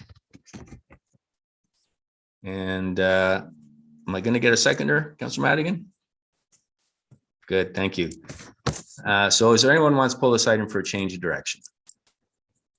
Seeing none, then I will call the vote. All in favor? And that is carried unanimously. Thank you. And that brings us then to item 12. Oh, my apologies. I do have to go back in my haste to complete the public meeting. I did not provide council with an opportunity to ask questions of staff or our consultant. I'm not sure if Mr. McDonald is still here, but I will open the floor to council if they have questions for staff about the substance of the public meeting, namely the zoning bylaw amendment. Councillor Hamlin.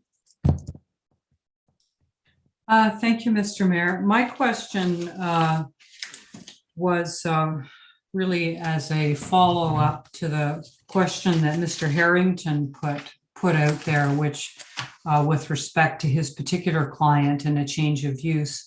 And it struck me that whether this would be the same issue that we should be taking into account with respect to our other retailers. And I'm thinking in particular our downtown retailers. If there was to be a switching of tenants in those spaces, would they be caught up by the need to satisfy an allocation policy? And I don't need an answer tonight, but I just wanted to make sure that that was also given consideration if any exemptions were to be further drafted into that bylaw. I see Director Valentine nodding. Do you want to comment tonight, Director Valentine, or take that away? Thank you, Your Worship. We will certainly take that away. It's a comment we've heard a few times, more related to the allocation policy than the zoning bylaw amendment itself. But because of the comments raised by Mr. Harrington as well as Councillor Hamlin, we will regroup with the consultant to determine whether there's any changes required to the zoning bylaw amendment. But that's certainly a live point of discussion through the allocation policy, which we're talking about on February 9th. Good, thank you. Thank you. And I had one follow-up question, Mr. Mayor. Again, I don't need an answer tonight, but I am of the view that this very simple section to be added to our zoning bylaw that says you can't build if you don't have servicing we may be one of the only municipalities in Ontario that doesn't have this clause. So I was wondering about, again, Mr. Harrington's presentation about his concern that we have the word adequate servicing capacity. And I wanted to ask and give consideration to what have other municipalities done, because this clause has been there forever in the Planning Act, and municipalities have had it forever, and probably before even anyone thought of servicing allocation policies. So I didn't want to, end up in a big OLT hearing if we could just fix the words. Thank you. Thank you, Mr. Mayor. I see Director Valentine nodding, so she's got that consideration. Are there any other questions or comments on the zoning bylaw amendment, Council? Seeing none, then we will get to section 12, which is motions. And 12.1 is a motion by Councillor Doherty, and I will pass it over to Councillor Doherty to read her motion into the record. Thank you, Worship. My motion reads as follows, that Council support AMO's call upon the province to reestablish the priority for legislative action on joint and several liability before the end of its mandate, and to support AMO's previously submitted recommendations for joint and several liability reform. All right, and do we have a seconder to get this on the floor, please? Councillor Hamlin, do you wish to speak to your motion now or last, Councillor? Yes, I will speak to my motion first. Thank you, Your Worship. So as Council is no doubt aware, joint and several liability has resulted in rapidly and alarmingly increasing liability costs for municipalities over the last several years, largely because municipalities have been put in a position to assume someone else's responsibility for someone else's mistakes. In our own case, in the town of Collingwood, our insurance costs have risen 50% in the past 5 years. And in addition to cost, joint and several liability forces municipalities, in order to manage risk and liability, to curtail or otherwise impact on the creativity with which we offer services, especially in parks and recreation, and also compels us at times to take environmentally damaging action in order to cover our liabilities. And I'm thinking, as an example, of use of salt on roads near waterways. The province in 2018 did commit to reviewing joint and several liability, and AMO did provide in 2019 a comprehensive analysis and 7 recommendations for joint and several liability reform. As of this date, AMO and in fact municipalities have not heard back from the province. And so we are asking for a response. We are asking, AMO is asking for a response before the end of this province's mandate, which would be in June of this year. Thank you, Councillor. Council, any other questions or comments about this motion? Councillor Jeffrey? Well, thank you very much, Mayor Saunderson. Through to Councillor Doherty. So our intent is just to simply pass this within our council and have it as a standing position here. Like, we're not going to write anybody or tell anybody. And I think through our membership with AMO, that we already understand their position and strongly support it.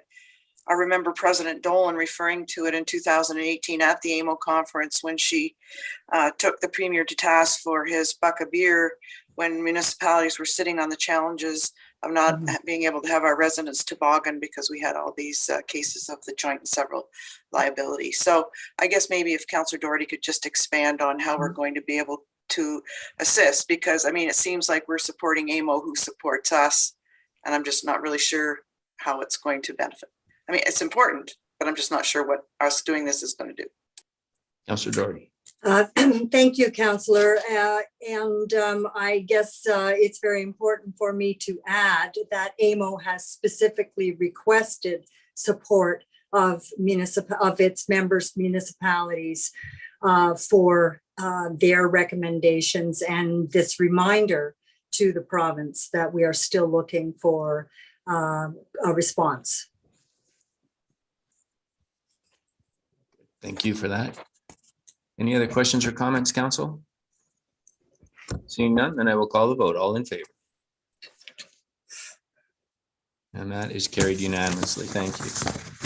And I will now pass the chair to Councillor MacLeod.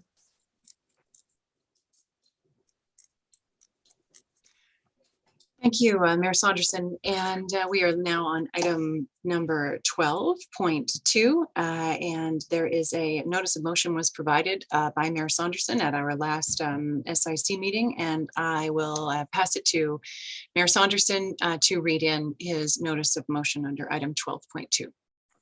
Thank you very much, Madam Chair. And when I refer to quotations in the text of my message, it is referring to passages or quoting passages from the report of Justice Morocco in the Collingwood Judicial Inquiry. Whereas the Order of Collingwood was established in 1983 to recognize exemplary volunteer achievements by people who improve the social well-being, natural or cultural environment, or recreational character of the town of Collingwood, and whereas a recipient of the Order of Collingwood becomes a lifelong member of the Order of Collingwood and is entitled to all such privileges as may be bestowed upon members of the Order of Collingwood from time to time. And whereas council has the authority to rescind or revoke an award from a recipient at its discretion when a recipient's conduct deviates significantly from recognized standards and is seen as undermining the credibility, integrity, or relevance of the order. And whereas Mr. Ed Houghton was awarded the Order of Collingwood in 1998, and whereas Mr. Houghton was the CEO of Collis Power Corporation and acting CAO of the town of Collingwood when the town closed the sale of 50% of its interest in Collis Power Corporation to Power Stream Incorporated in 2012, and subsequently used the proceeds to purchase 2 sprung buildings for the town's recreation facilities through a sole source procurement. And whereas the Council of 2014 to 2018 asked the Chief Justice of the Superior Court of Ontario to strike a judicial inquiry into these 2 transactions in 2018, and the then Associate Chief Justice Frank Morocco was appointed Commissioner of the Collingwood Judicial Inquiry. And whereas Justice Morocco released his report on November 2, 2020, in which he found that, quotation, undisclosed conflicts, unfair procurements, and lack of transparency stained both transactions, end quotation. And whereas Justice Morocco found that Mr. Houghton, quotation, enjoyed unusual influence and freedom in his roles with the town and Collis corporations, end quotation, and that Mr. Houghton was a central figure in both transactions. And whereas Mr. Justice Morocco did not accept Mr. Houghton's evidence on critical aspects of the inquiry, including the preparation of the staff report on the sprung buildings and contract, specifically, Justice Morocco found that, quotation, the staff report recommended a sole source procurement based on misrepresentations, misstatements, mischaracterizations, omissions, and other inaccuracies, end quotation. And whereas Mr. Justice Morocco found that when, quotation, the answers to legitimate questions are dismissive, spun, or obfuscated, public trust further erodes, end quotation, and that, quotation, the relationship between the public and its municipal government may never be the same, end quotation. And whereas Mr. Houghton's actions during these 2 transactions, as found by Justice Morocco in his report, undermined the credibility and integrity of the Order of Collingwood and had a profound, devastating, and lasting impact on our community. Now, therefore, be it resolved that Council revoke Mr. Houghton's Order of Collingwood effective immediately. And Thank you, I'll Anderson. reserve my comments to the end if I can, Madam Chair. That was the question I was about to ask you. And so I will turn to the members of council to see whether there are any comments, questions, concerns, or queries that they would like to present at this time. Councillor Berman. Thank you, Madam Chair. And if we require a seconder first, I'll second it. Ah, yes, we do require a seconder. Thank you. If I may, through you, there's an endless supply of examples that I could have pulled off the internet, but I just grabbed one from 3 days ago from the US. Nobody needs to see it, but I'll show it anyhow. University of Rhode Island revokes honorary degrees for Flynn and Giuliani. And it was the wording here. It wasn't the people or the country or anything. It was the president of the university saying, based on the findings of the honorary degree committee, I made a recommendation to the board of trustees to revoke the honorary degrees of General Flynn and Mayor Giuliani, agreeing that they no longer represent the highest level of our values and standards that were evident when we first bestowed the degree. I looked for one thing, which I found in the transcripts of the judicial inquiry, page 283, and it was Mr. McDowell questioning Mr. Houghton. And it's just one little section here. Mr. McDowell says, I appreciate that, but in my experience, it has never served my clients well when they try and mislead the national broadcaster. And Mr. Houghton said, I accept that. And Mr. McDowell said, do you regret having this exchange with him? And Mr. Houghton said, I regret doing everything here. I know there's a narrative out there trying to differentiate that right and wrong can only be decided by a court of law. I don't believe that. I think most of us would agree we were taught by our parents. So I'll be voting on this the same as I vote on everything else, what's in the best interest of the residents of Collingwood. And I believe that supporting this motion is in the best interest of Collingwood. Thank you. Thank you, Councillor Berman. Are there any other questions, queries, or comments from members of the council?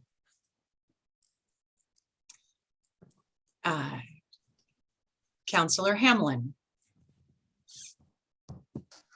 Thank you. I just wanted to, I just have a few comments.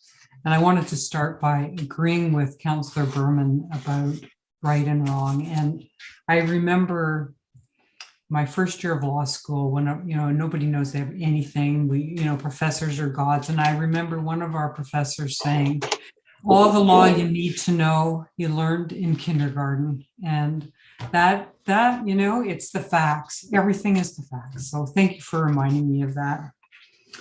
I only wanted to say, with this motion before us, I thought a bit more about the such a nice and lengthy, though, decision of Mr. Justice Morocco on transparency in the public trust. That's what he titled his decision. And if people haven't read it, I so recommend you go to our website. It is very well written, easy to read, and it tells a story. But what I wanted to mention specifically in support of the mayor's motion tonight is, sitting here as a councillor, we rely on reports from our staff. We rely on reports from consultants. And the report and the council of the day had a big decision to make. Should they sell their public utility? And if they did, what was the structure they should embrace? Should they sell all of it, half of it, a quarter of it? How do you do these kind of things? And so KPMG was hired. And when it came time for the report to come to council, this is what Mr. Justice Morocco found. And this is in volume 2, part 1, chapter 4, page 104.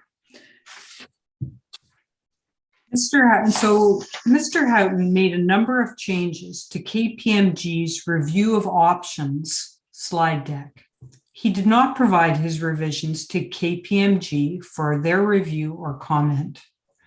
Mr. Houghton inserted the, quote, strategic partnership as the preferred restructuring option. And I'll just pause to say this was not even an option identified by KPMG.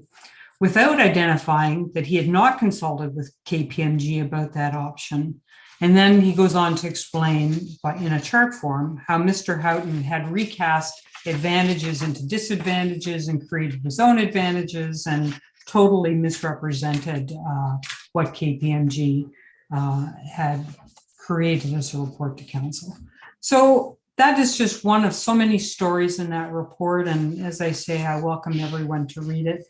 And I certainly support the motion that the mayor's brought tonight. Thank you. Thank you, Councillor Hamlin.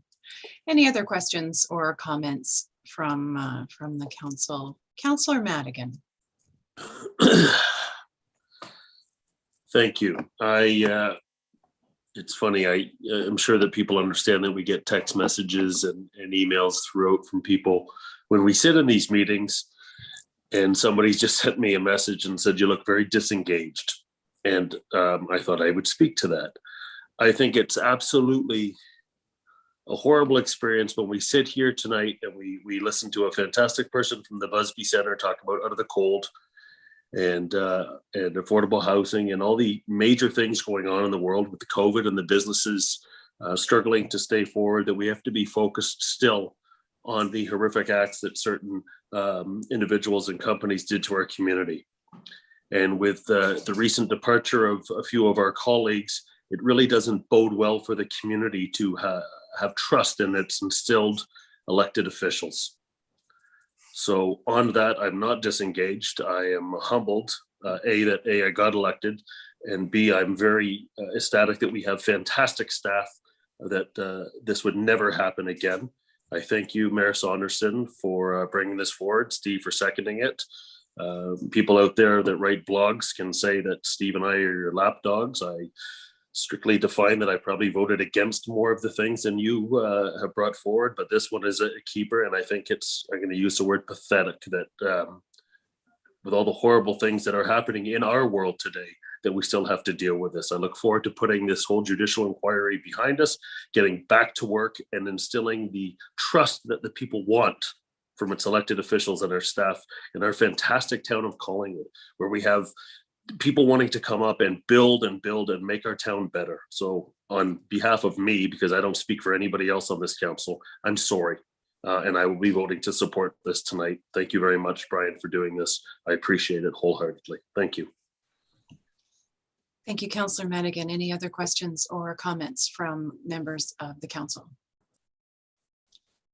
And I see none, so I will ask Mayor Saunderson to speak to his motion.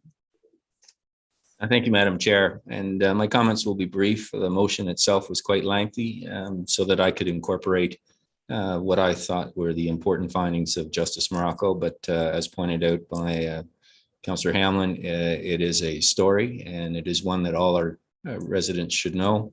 Even if you just read the executive summary, it tells a very important tale of what happened in our community on these two transactions. And while the motion to revoke or rescind an order of Collingwood is at council's discretion, the issue was in fact raised by the selection committee in 2021, and it has stuck with me since that time. And at first, we had much to do in terms of implementing the 306 recommendations. We were advocating to the province, we were advocating at the county, and we were doing the heavy lifting in our own backyard. But that doesn't mean that this motion is symbolic or meaningless. I said before that I think this is part of our community taking back its dignity. It's part of holding those who wronged us accountable for their actions. And so for that reason, I have brought this motion forward. And since bringing it forward, I've heard from selection committee members, former selection committee members, former council members, 2 former mayors, and a number of Order of Collingwood recipients. And so based on the feedback that I've been hearing, my conviction in this motion has only increased. And so I hope we will be supporting this motion today and taking back part of our dignity as a community. And I will be asking for a recorded vote.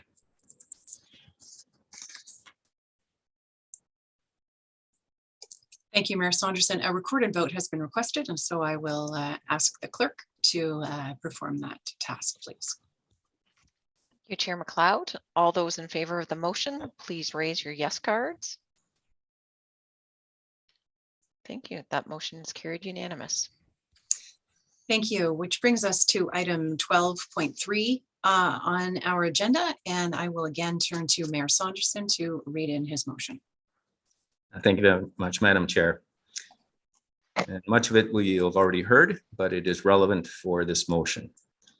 Whereas Collingwood is a member of the Ontario Municipal Water Association, (OMWA), and whereas the OMWA website lists Mr. Ed Houghton as the Executive Director of OMWA, and whereas Mr. Houghton was the CEO of the Collis Power Corporation and the acting CAO for the Town of Collingwood when the town closed the sale of 50% of its interest in Collis Power Corporation to PowerStream Incorporated in 2012, and subsequently used the proceeds to purchase 2 sprung buildings for the town's recreation facilities through a sole source procurement.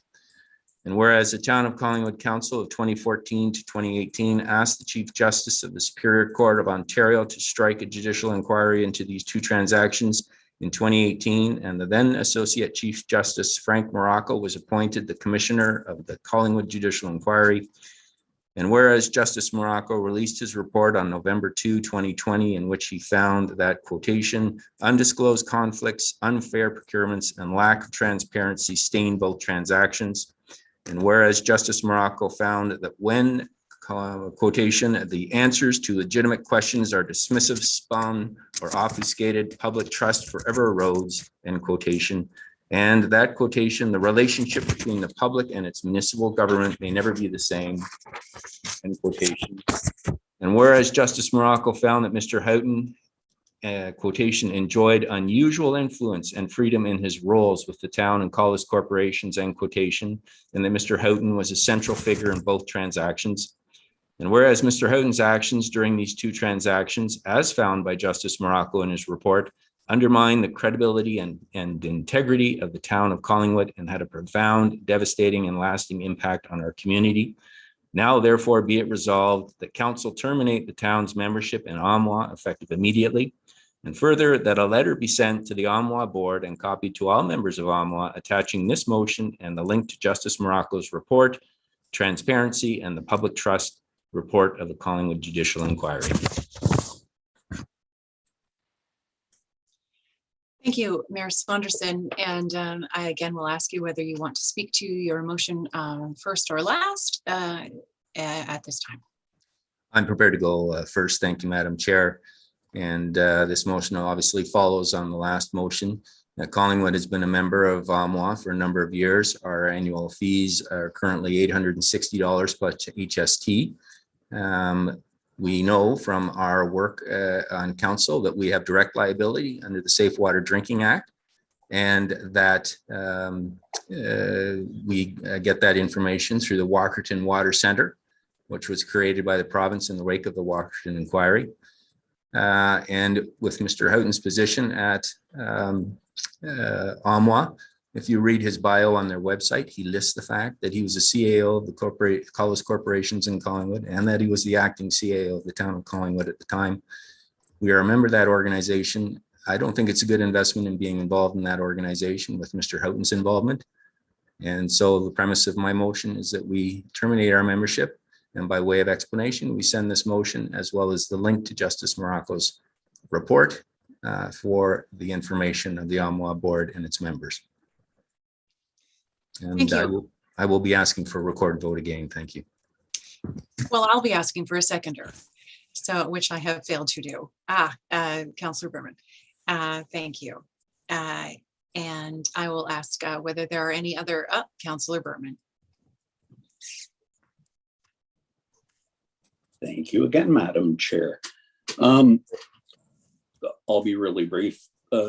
Some of you might know that in a previous life, I was a blogger, and ironically, the last blog I ever wrote in 2017, so it's coming up on 5 years, is called Collingwood's membership in OMWA. So I looked at it again today, and I'm not sure what's changed from when I originally wrote it, but the 2 things that I wanted to point out in support of this motion are, number 1, I'm going to try to hold it up. I'm a member of an organization that's had me blocked on social media for 5 years. I don't know why.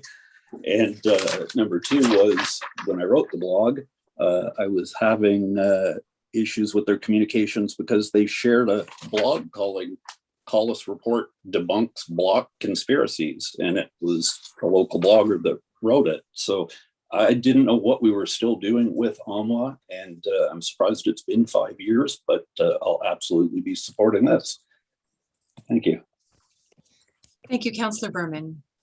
Any other comments from members of council on this motion? Going once. Going twice. And so with that, I will call the vote. And it is a recorded vote. Clerk Almus? Certainly. Thank you, Chair McLeod. All those in favor of the motion, please raise your yes card. Thank you. Carried unanimous. Thank you very much, Clerk Almus. And with that, I will hand the virtual gavel back to Mayor Saunderson. Thank you very much, Madam Chair. That brings us then to item 12.4, which is the declaration of vacant office of councillor for the town of Collingwood. And the motion reads as follows. Whereas subsection 259 sub 1 sub D of the Municipal Act 2001 provides that the office of a member of council of a municipality becomes vacant if the member resigned from his or her office and the resignation is effective under section 260 of the Act. And whereas notice of the resignation was provided in writing by Councillor Tina Comey to Deputy Clerk, who was acting as clerk at the time the notice was received, being Friday, January 21, 2022, in accordance with section 260 of the Act, with the notice stating the resignation to be effective immediately. And whereas section 262 sub 1 of the Act provides that if the office of a council becomes vacant under section 259, the council shall at its next meeting declare the office to be vacant. Therefore, be it resolved that in accordance with section 262 of the Municipal Act 2001, Council of the Town of Collingwood does hereby declare the office of one councillor seat previously filled by Councillor Tina Comey to be vacant, and that a staff report be prepared for the council meeting of January 31, 2022 to provide council with options to fill the vacant seat. Can I get a mover and a seconder, please, council? Councillor Berman and Councillor Jeffrey. Are there any questions or comments, council, on this matter? Councillor McLeod. Just one through you, Mayor Saunderson, to Deputy Clerk Dahl, if she could let us know what time of day was the resignation received? I imagine there will be a date stamp on the email. Deputy Clerk Dahl. My apologies. I have to find the email if you can give me a moment. Okay. I'm sorry, I should have advised you. I was about to ask that. I apologize. CAO Skinner, I saw your card up. Thank you. I also received a copy of that resignation email at the same time as Deputy Clerk Dahl, and it was at 2:11 p.m. And I know that you need the authority of the clerk to let you know, but while she's looking at that, that was a timestamp on my copy. Thank you, CAO.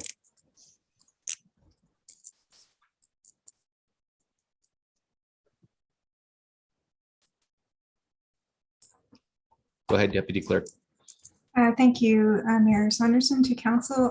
Yes, that is correct. It was at 2:11 p.m. on Friday. Thank you. Follow-up, Councillor? No, that's it. Thank you so much. All right, council, any other questions or comments? Seeing none, then I'm going to call the vote. All in favor? And that is now carried unanimously. And that brings us then to item 13, which is bylaws. And item 13.1 is the 2022 temporary borrowing bylaw. And it reads that bylaw number 2022-2 being a bylaw to authorize temporary borrowing to meet the current expenditures of the town of Collingwood until taxes are collected and other revenues are received, be enacted and passed this 24th day of January 22. Can I get a mover and a seconder, please? Councillor Madigan and Councillor Doherty. Council, any questions or comments before I call the vote? I have one, and I see Treasurer Quinlan has appeared, and just a question through you, Treasurer Quinlan. This type of borrowing bylaw, it's an administrative issue, and we're not planning to be borrowing any money necessarily under it, are we? Thank you, Your Worship. To you, yes, you're right. It is just a normal administrative bylaw that occurs each year. There is no plan to borrow money at this time. All right, thank you very much. All right, Council, I'm going to call the vote then. All in favor? And that is carried unanimously. Thank you. And then that takes us over to notices of motion. And Councillor Hamlin, you under item 14.1, you have a notice of motion with respect to council and standing committee meetings. Thank you, Mr. Mayor. I'll read the motion at this time. Whereas council supports encouraging a broader pool of candidates for council and committees, including individuals with school-aged children and younger adults. And whereas the holding of council, standing committee, and other committee and board meetings during regular school holidays creates potential scheduling and daycare challenges that could discourage such candidates from standing for election.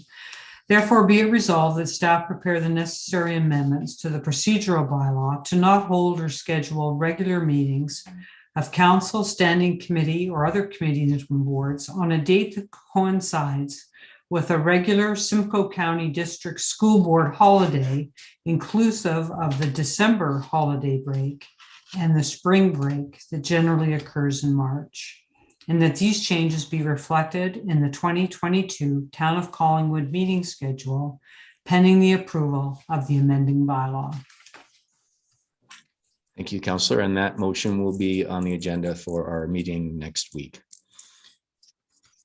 The next item is a motion actually that I had noticed a motion prepared in response to email exchange with a local nurse practitioner, Madison McKay, and her email to me is on the consent agenda. But before I move forward, I think there's been some developments in the time that we drafted this, and so I'm going to look to CAO Skinner if she can provide an update on what actions are being taken in terms of setting up vaccine clinics for our school-aged children. Thank you, Your Worship. I have to commend at the Simcoe-Muskoka District Health Units the efforts of Dr. Gardner and Dr. Rebellato to update municipal CAOs every week or two. And I did mention the desire to have more vaccine availability in our community. And since we initially received that correspondence, there has been an opening of not only community vaccination clinics that you can book, but also for walk-ins. And at fear of losing part of our audience, I'll mention there is one this evening at New Life Church at 28 Tracy Lane that's open until 8:30 if anyone's listening and they need a vaccination. So those are published on the health unit's website. That's the last one published, but they do update them every couple of days. And I specifically asked Dr. Gardner and his team to confirm with me, and they did this earlier this evening, that they are also doing some vaccination clinics at schools that are available to students and education staff. So I know those are happening. I unfortunately don't have the details on which schools and when, but I would fully expect that those are being well communicated to parents and school professionals. So I think that the health unit has in fact pivoted to make vaccinations more available within the community and are considering students and staff as one of their priorities. Thank you. Thank you very much, CAO. And it's very good news. I'm very glad to hear that. But I do want to compliment Madison McKay for her work. She was putting together some vaccination clinics as well through her own means in cooperation with some local doctors. So given that news, I think the situation is moving forward, and that advocating to the province at this point in time isn't necessary. So I will not be reading in the notice of motion. And that takes us to the county. Oh, sorry. Go ahead, Councillor Jeffrey. Thank you, Mayor Saunderson. I have a notice of motion to read in. Oh, okay. Go ahead, please. Thank you. Whereas procedural bylaw 2.5, absence of mayor, speaks to the absence of the mayor or deputy mayor. And whereas procedural bylaw 2.5 does not address the potential impacts of the absence of both mayor and deputy mayor within a term. And whereas the town of Collingwood has not experienced a multiple absence in recent history to test procedural bylaw 2.5 as it exists. And whereas procedural bylaw 2.5 does not take into consideration the qualifications and experience of members of council as it relates to alternate positions. And whereas a pillar of the community-based strategic plan is based on transparent and accountable local government committed to continuous improvement and enhancement of the public trust, therefore be it resolved, the council amend procedural bylaw 2.5 as follows. 1, to remove quote and so on quote at the end of paragraph 1.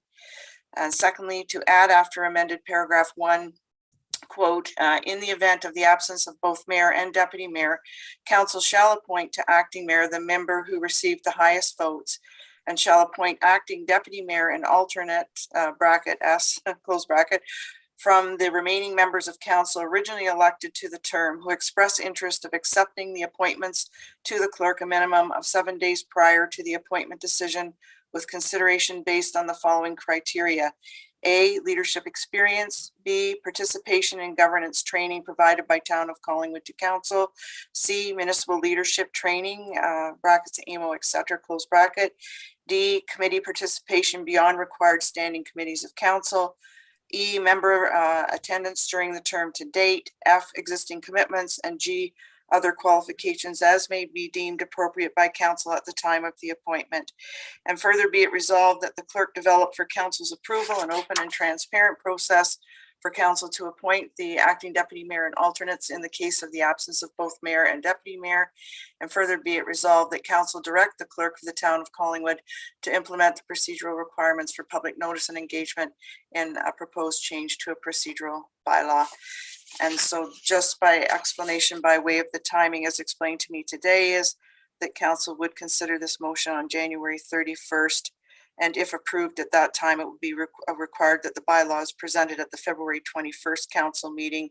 And then if a staff report is required, then it will be done for the relevant committee meeting in February. Thank you, Councillor Jeffrey, and that will be on the agenda for next Monday. Any other notices of motion?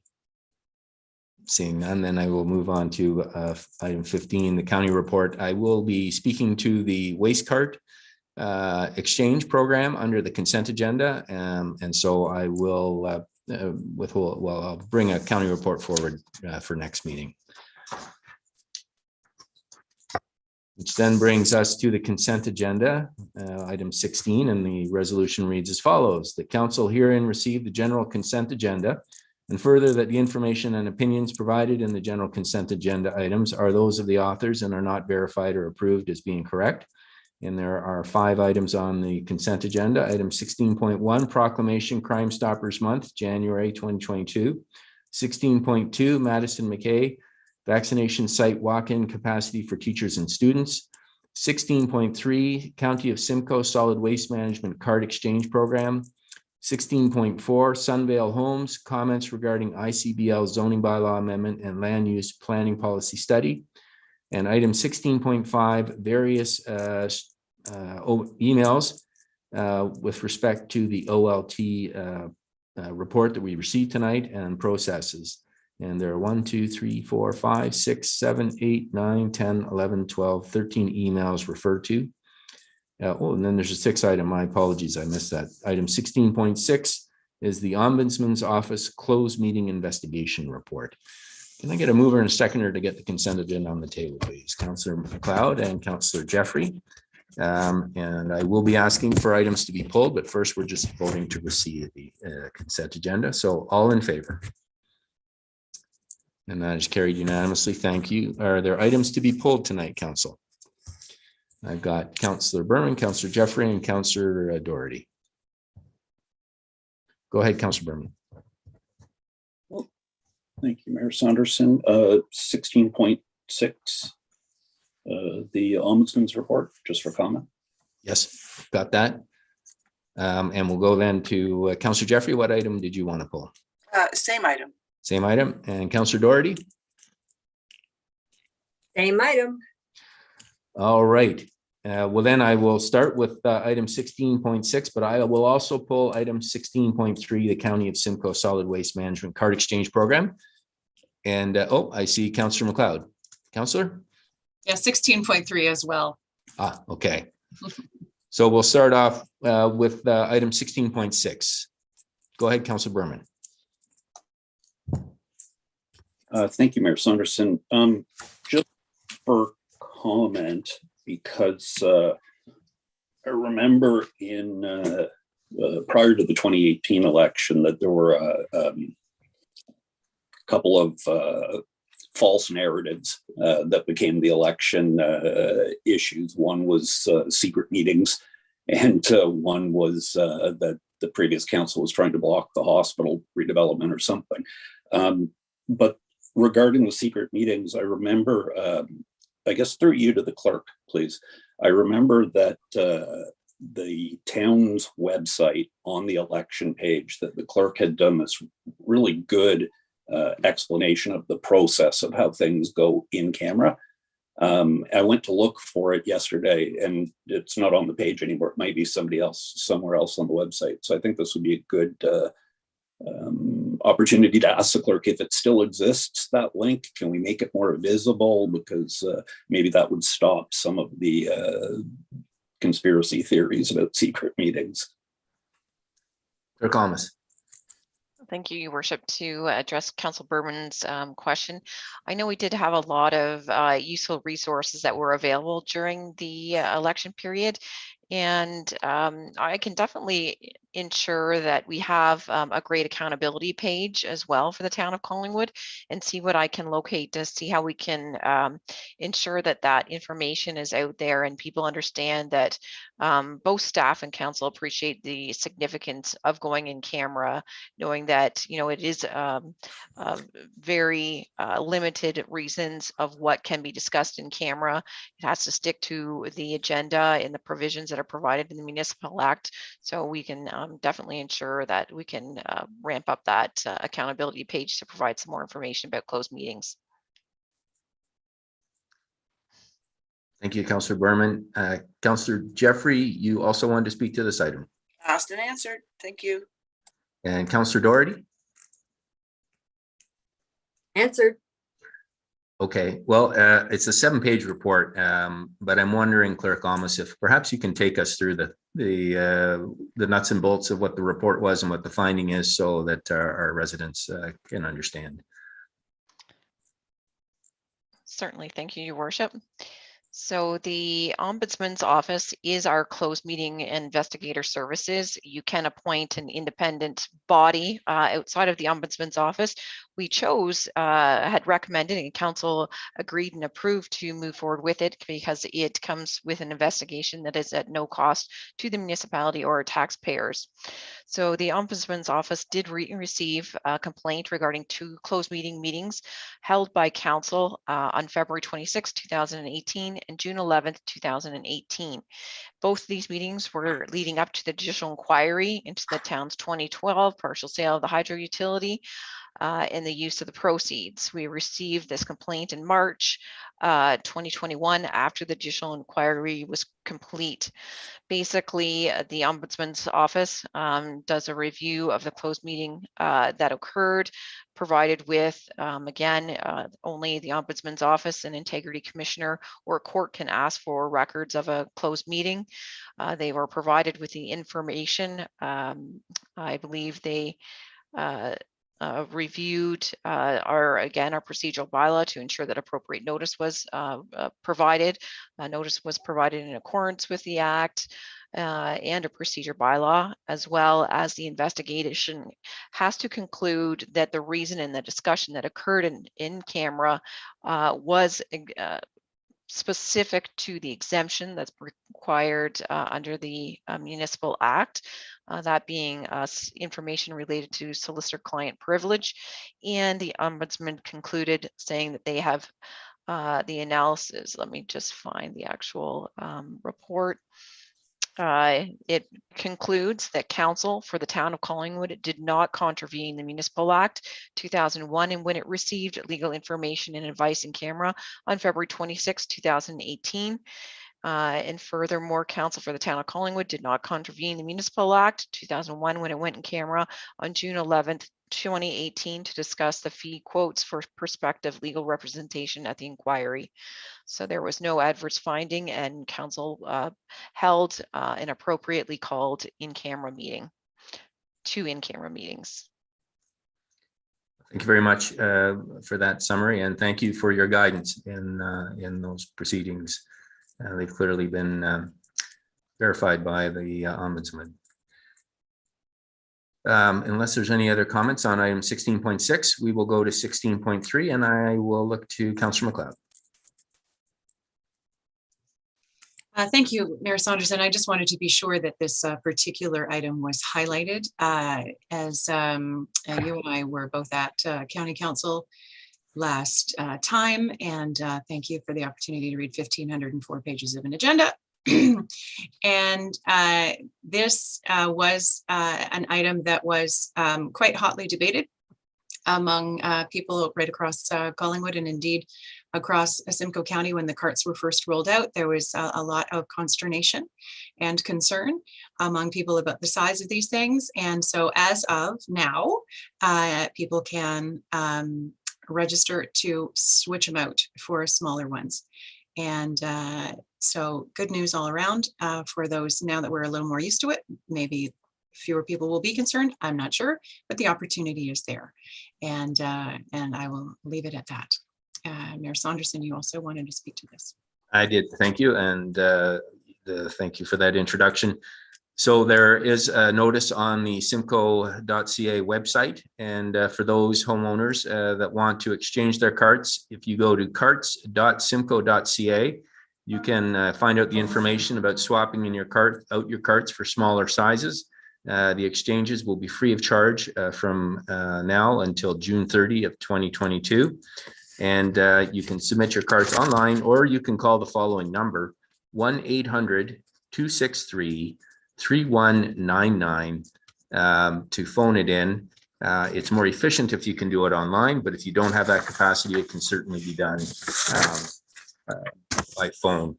And so the requests must be made by the homeowner, the property owners. So if you're renting, you will need to contact your landowner if you wish to change the size of your cart. The first cart exchange is set for, the first cart exchange is free until July 30th of 2022. Exchange deliveries will commence in early March, and you will be notified with the delivery, and will need to put your empty cart or carts by the side road, or by the side of the road. And when you do go, please be sure that you're selecting the right appropriate size, because future exchanges, there will be a charge. And there's also overflow charges. And again, for information, you can go to carts.simcoe.ca, and we hope that this will ease concerns residents have, and that we can get this process done as quickly and smoothly as possible for everyone. So that brings us then to the end of the consent agenda. It brings us to item 17, which is council business. 17.1. Old or deferred business. Is there any old or deferred business for tonight, council? Seeing none, that brings us to other business. And 17.2.1, we have welcoming family physicians to Collingwood, and that's Councillor Hamlin. Councillor Hamlin. Thank you, Mr. Mayor. I wanted to just take a few minutes this evening. As council will know, in May 2020, I put up my hand to volunteer as a Collingwood's representative on the Joint Municipal Physician Recruitment and Retention Committee. That's a mouthful. The other municipalities that continue to sit on this committee includes our leader, which is the town of Blue Mountain, who also supplies the staff resources as needed, Clearview and Great Highlands. I stepped up to help because I was so aware that many of our residents were unable to find a family physician in town. Many were using the emergency department of our wonderful hospital.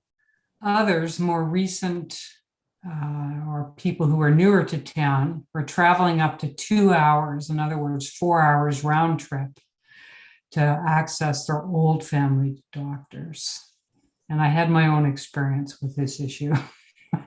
Anyway, happily, I joined in for my first meeting and I asked the presenters, I am hearing in the community that family doctors cannot set up in Collingwood. Is this true? And how could that be? So within a few meetings, there was an answer. There was an effective cap on family physicians setting up practice in Collingwood. And it resulted from Collingwood not being designated an area of high physician need by the Ministry of Health. I'll say all of us in the committee were shocked because this is where the hospital is for the area and where most of the doctors are. So the committee turned its attention to solving this problem. And I have to say, much thanks goes to our chair, June Porter. She located and introduced to the committee our regional advisor for the Ministry of Health. Who knew we had one? A wonderful, helpful woman, very experienced. Her name is Michelle Lang. Countless hours were spent trying to achieve this goal, including meetings with Michelle and others at the ministry. So all to say, I should also give thanks to our Honorable Minister of Health, who, through her intervention, the officials at the Ministry of Health began to move our issue to the top of the pile. And so I'm pleased to share that with Council that as of a few days ago, Council has been designated an area of high physician need. As the mayor of the town of Blue Mountains stated in a recent press release on this, Southern Georgian Bay is really one service delivery area. And this success shows what can be accomplished when we work with our municipal partners on something that will benefit all of us. I'm proud to have helped achieve this milestone for Collingwood. Our residents have been struggling too long without family doctors. And I'll just finish by saying, I know we are all looking forward to welcoming doctors to our live, work, play community. Recruitment is next, and Council will enjoy a presentation on this topic in an upcoming meeting. Thank you. Thank you, Councillor Hamlin. Council, first of all, any other questions or comments for Councillor Hamlin on that good news? Councillor McLeod.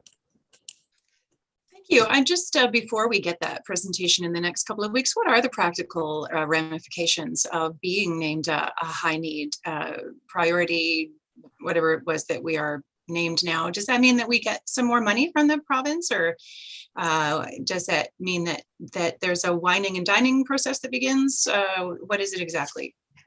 That's a very good question, Councillor McLeod. No, I don't think it's money that we'll be getting. It is because there was an effective cap, and it has to do with how doctors are compensated. And don't ask me to explain the details of this, but all I can say is because we are now designated an area of high physician need, it gives this financial encouragement to doctors to settle here.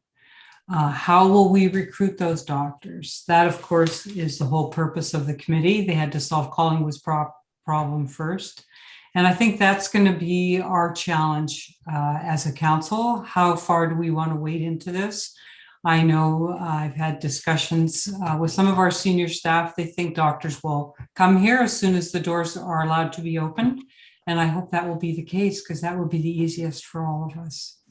But the committee, I can, as a sneak preview, the presentation that I know our chair Porter will give with one of the other councillors has to do with the concept of transitioning this municipal committee to a different kind of structure, maybe a nonprofit that would have an elected board, likely reps from the councils, but would not be a council-driven committee. So other municipalities are doing this now, and we're doing a bit of a catch-up. There are a lot of municipalities with physician recruiters, and the concept is wining and dining, yes, but it's more than that. It's saying to the doctor who's interested, Does your spouse need a job? What's their field? Can we help you? Oh, you're interested in schools. What kind of schools? Here's the kind of schools we have. It's a very much a wholesome family approach to showing the physician why this would be a great location for them and their family to be. Follow up, Councillor? No, thank you very much. Council, any other questions? Seeing none, is there any other business tonight, Council? Seeing none, then that brings us to our confirmatory bylaw. And the resolution reads that bylaw number 2022-3, being a bylaw to confirm the proceedings of the regular meeting of council held January 24, 2022, be enacted and passed this 24th day of January 2022. Can I get a mover and a seconder, please? Councillor Berman, Councillor Madigan. I will call the vote then. All in favor? Passes unanimously. And that brings us to our next motion, which is adjournment. And Councillor Jeffrey, Councillor Madigan was out there. I don't know if he voted late or he was trying to get the adjournment. Take your role away from you.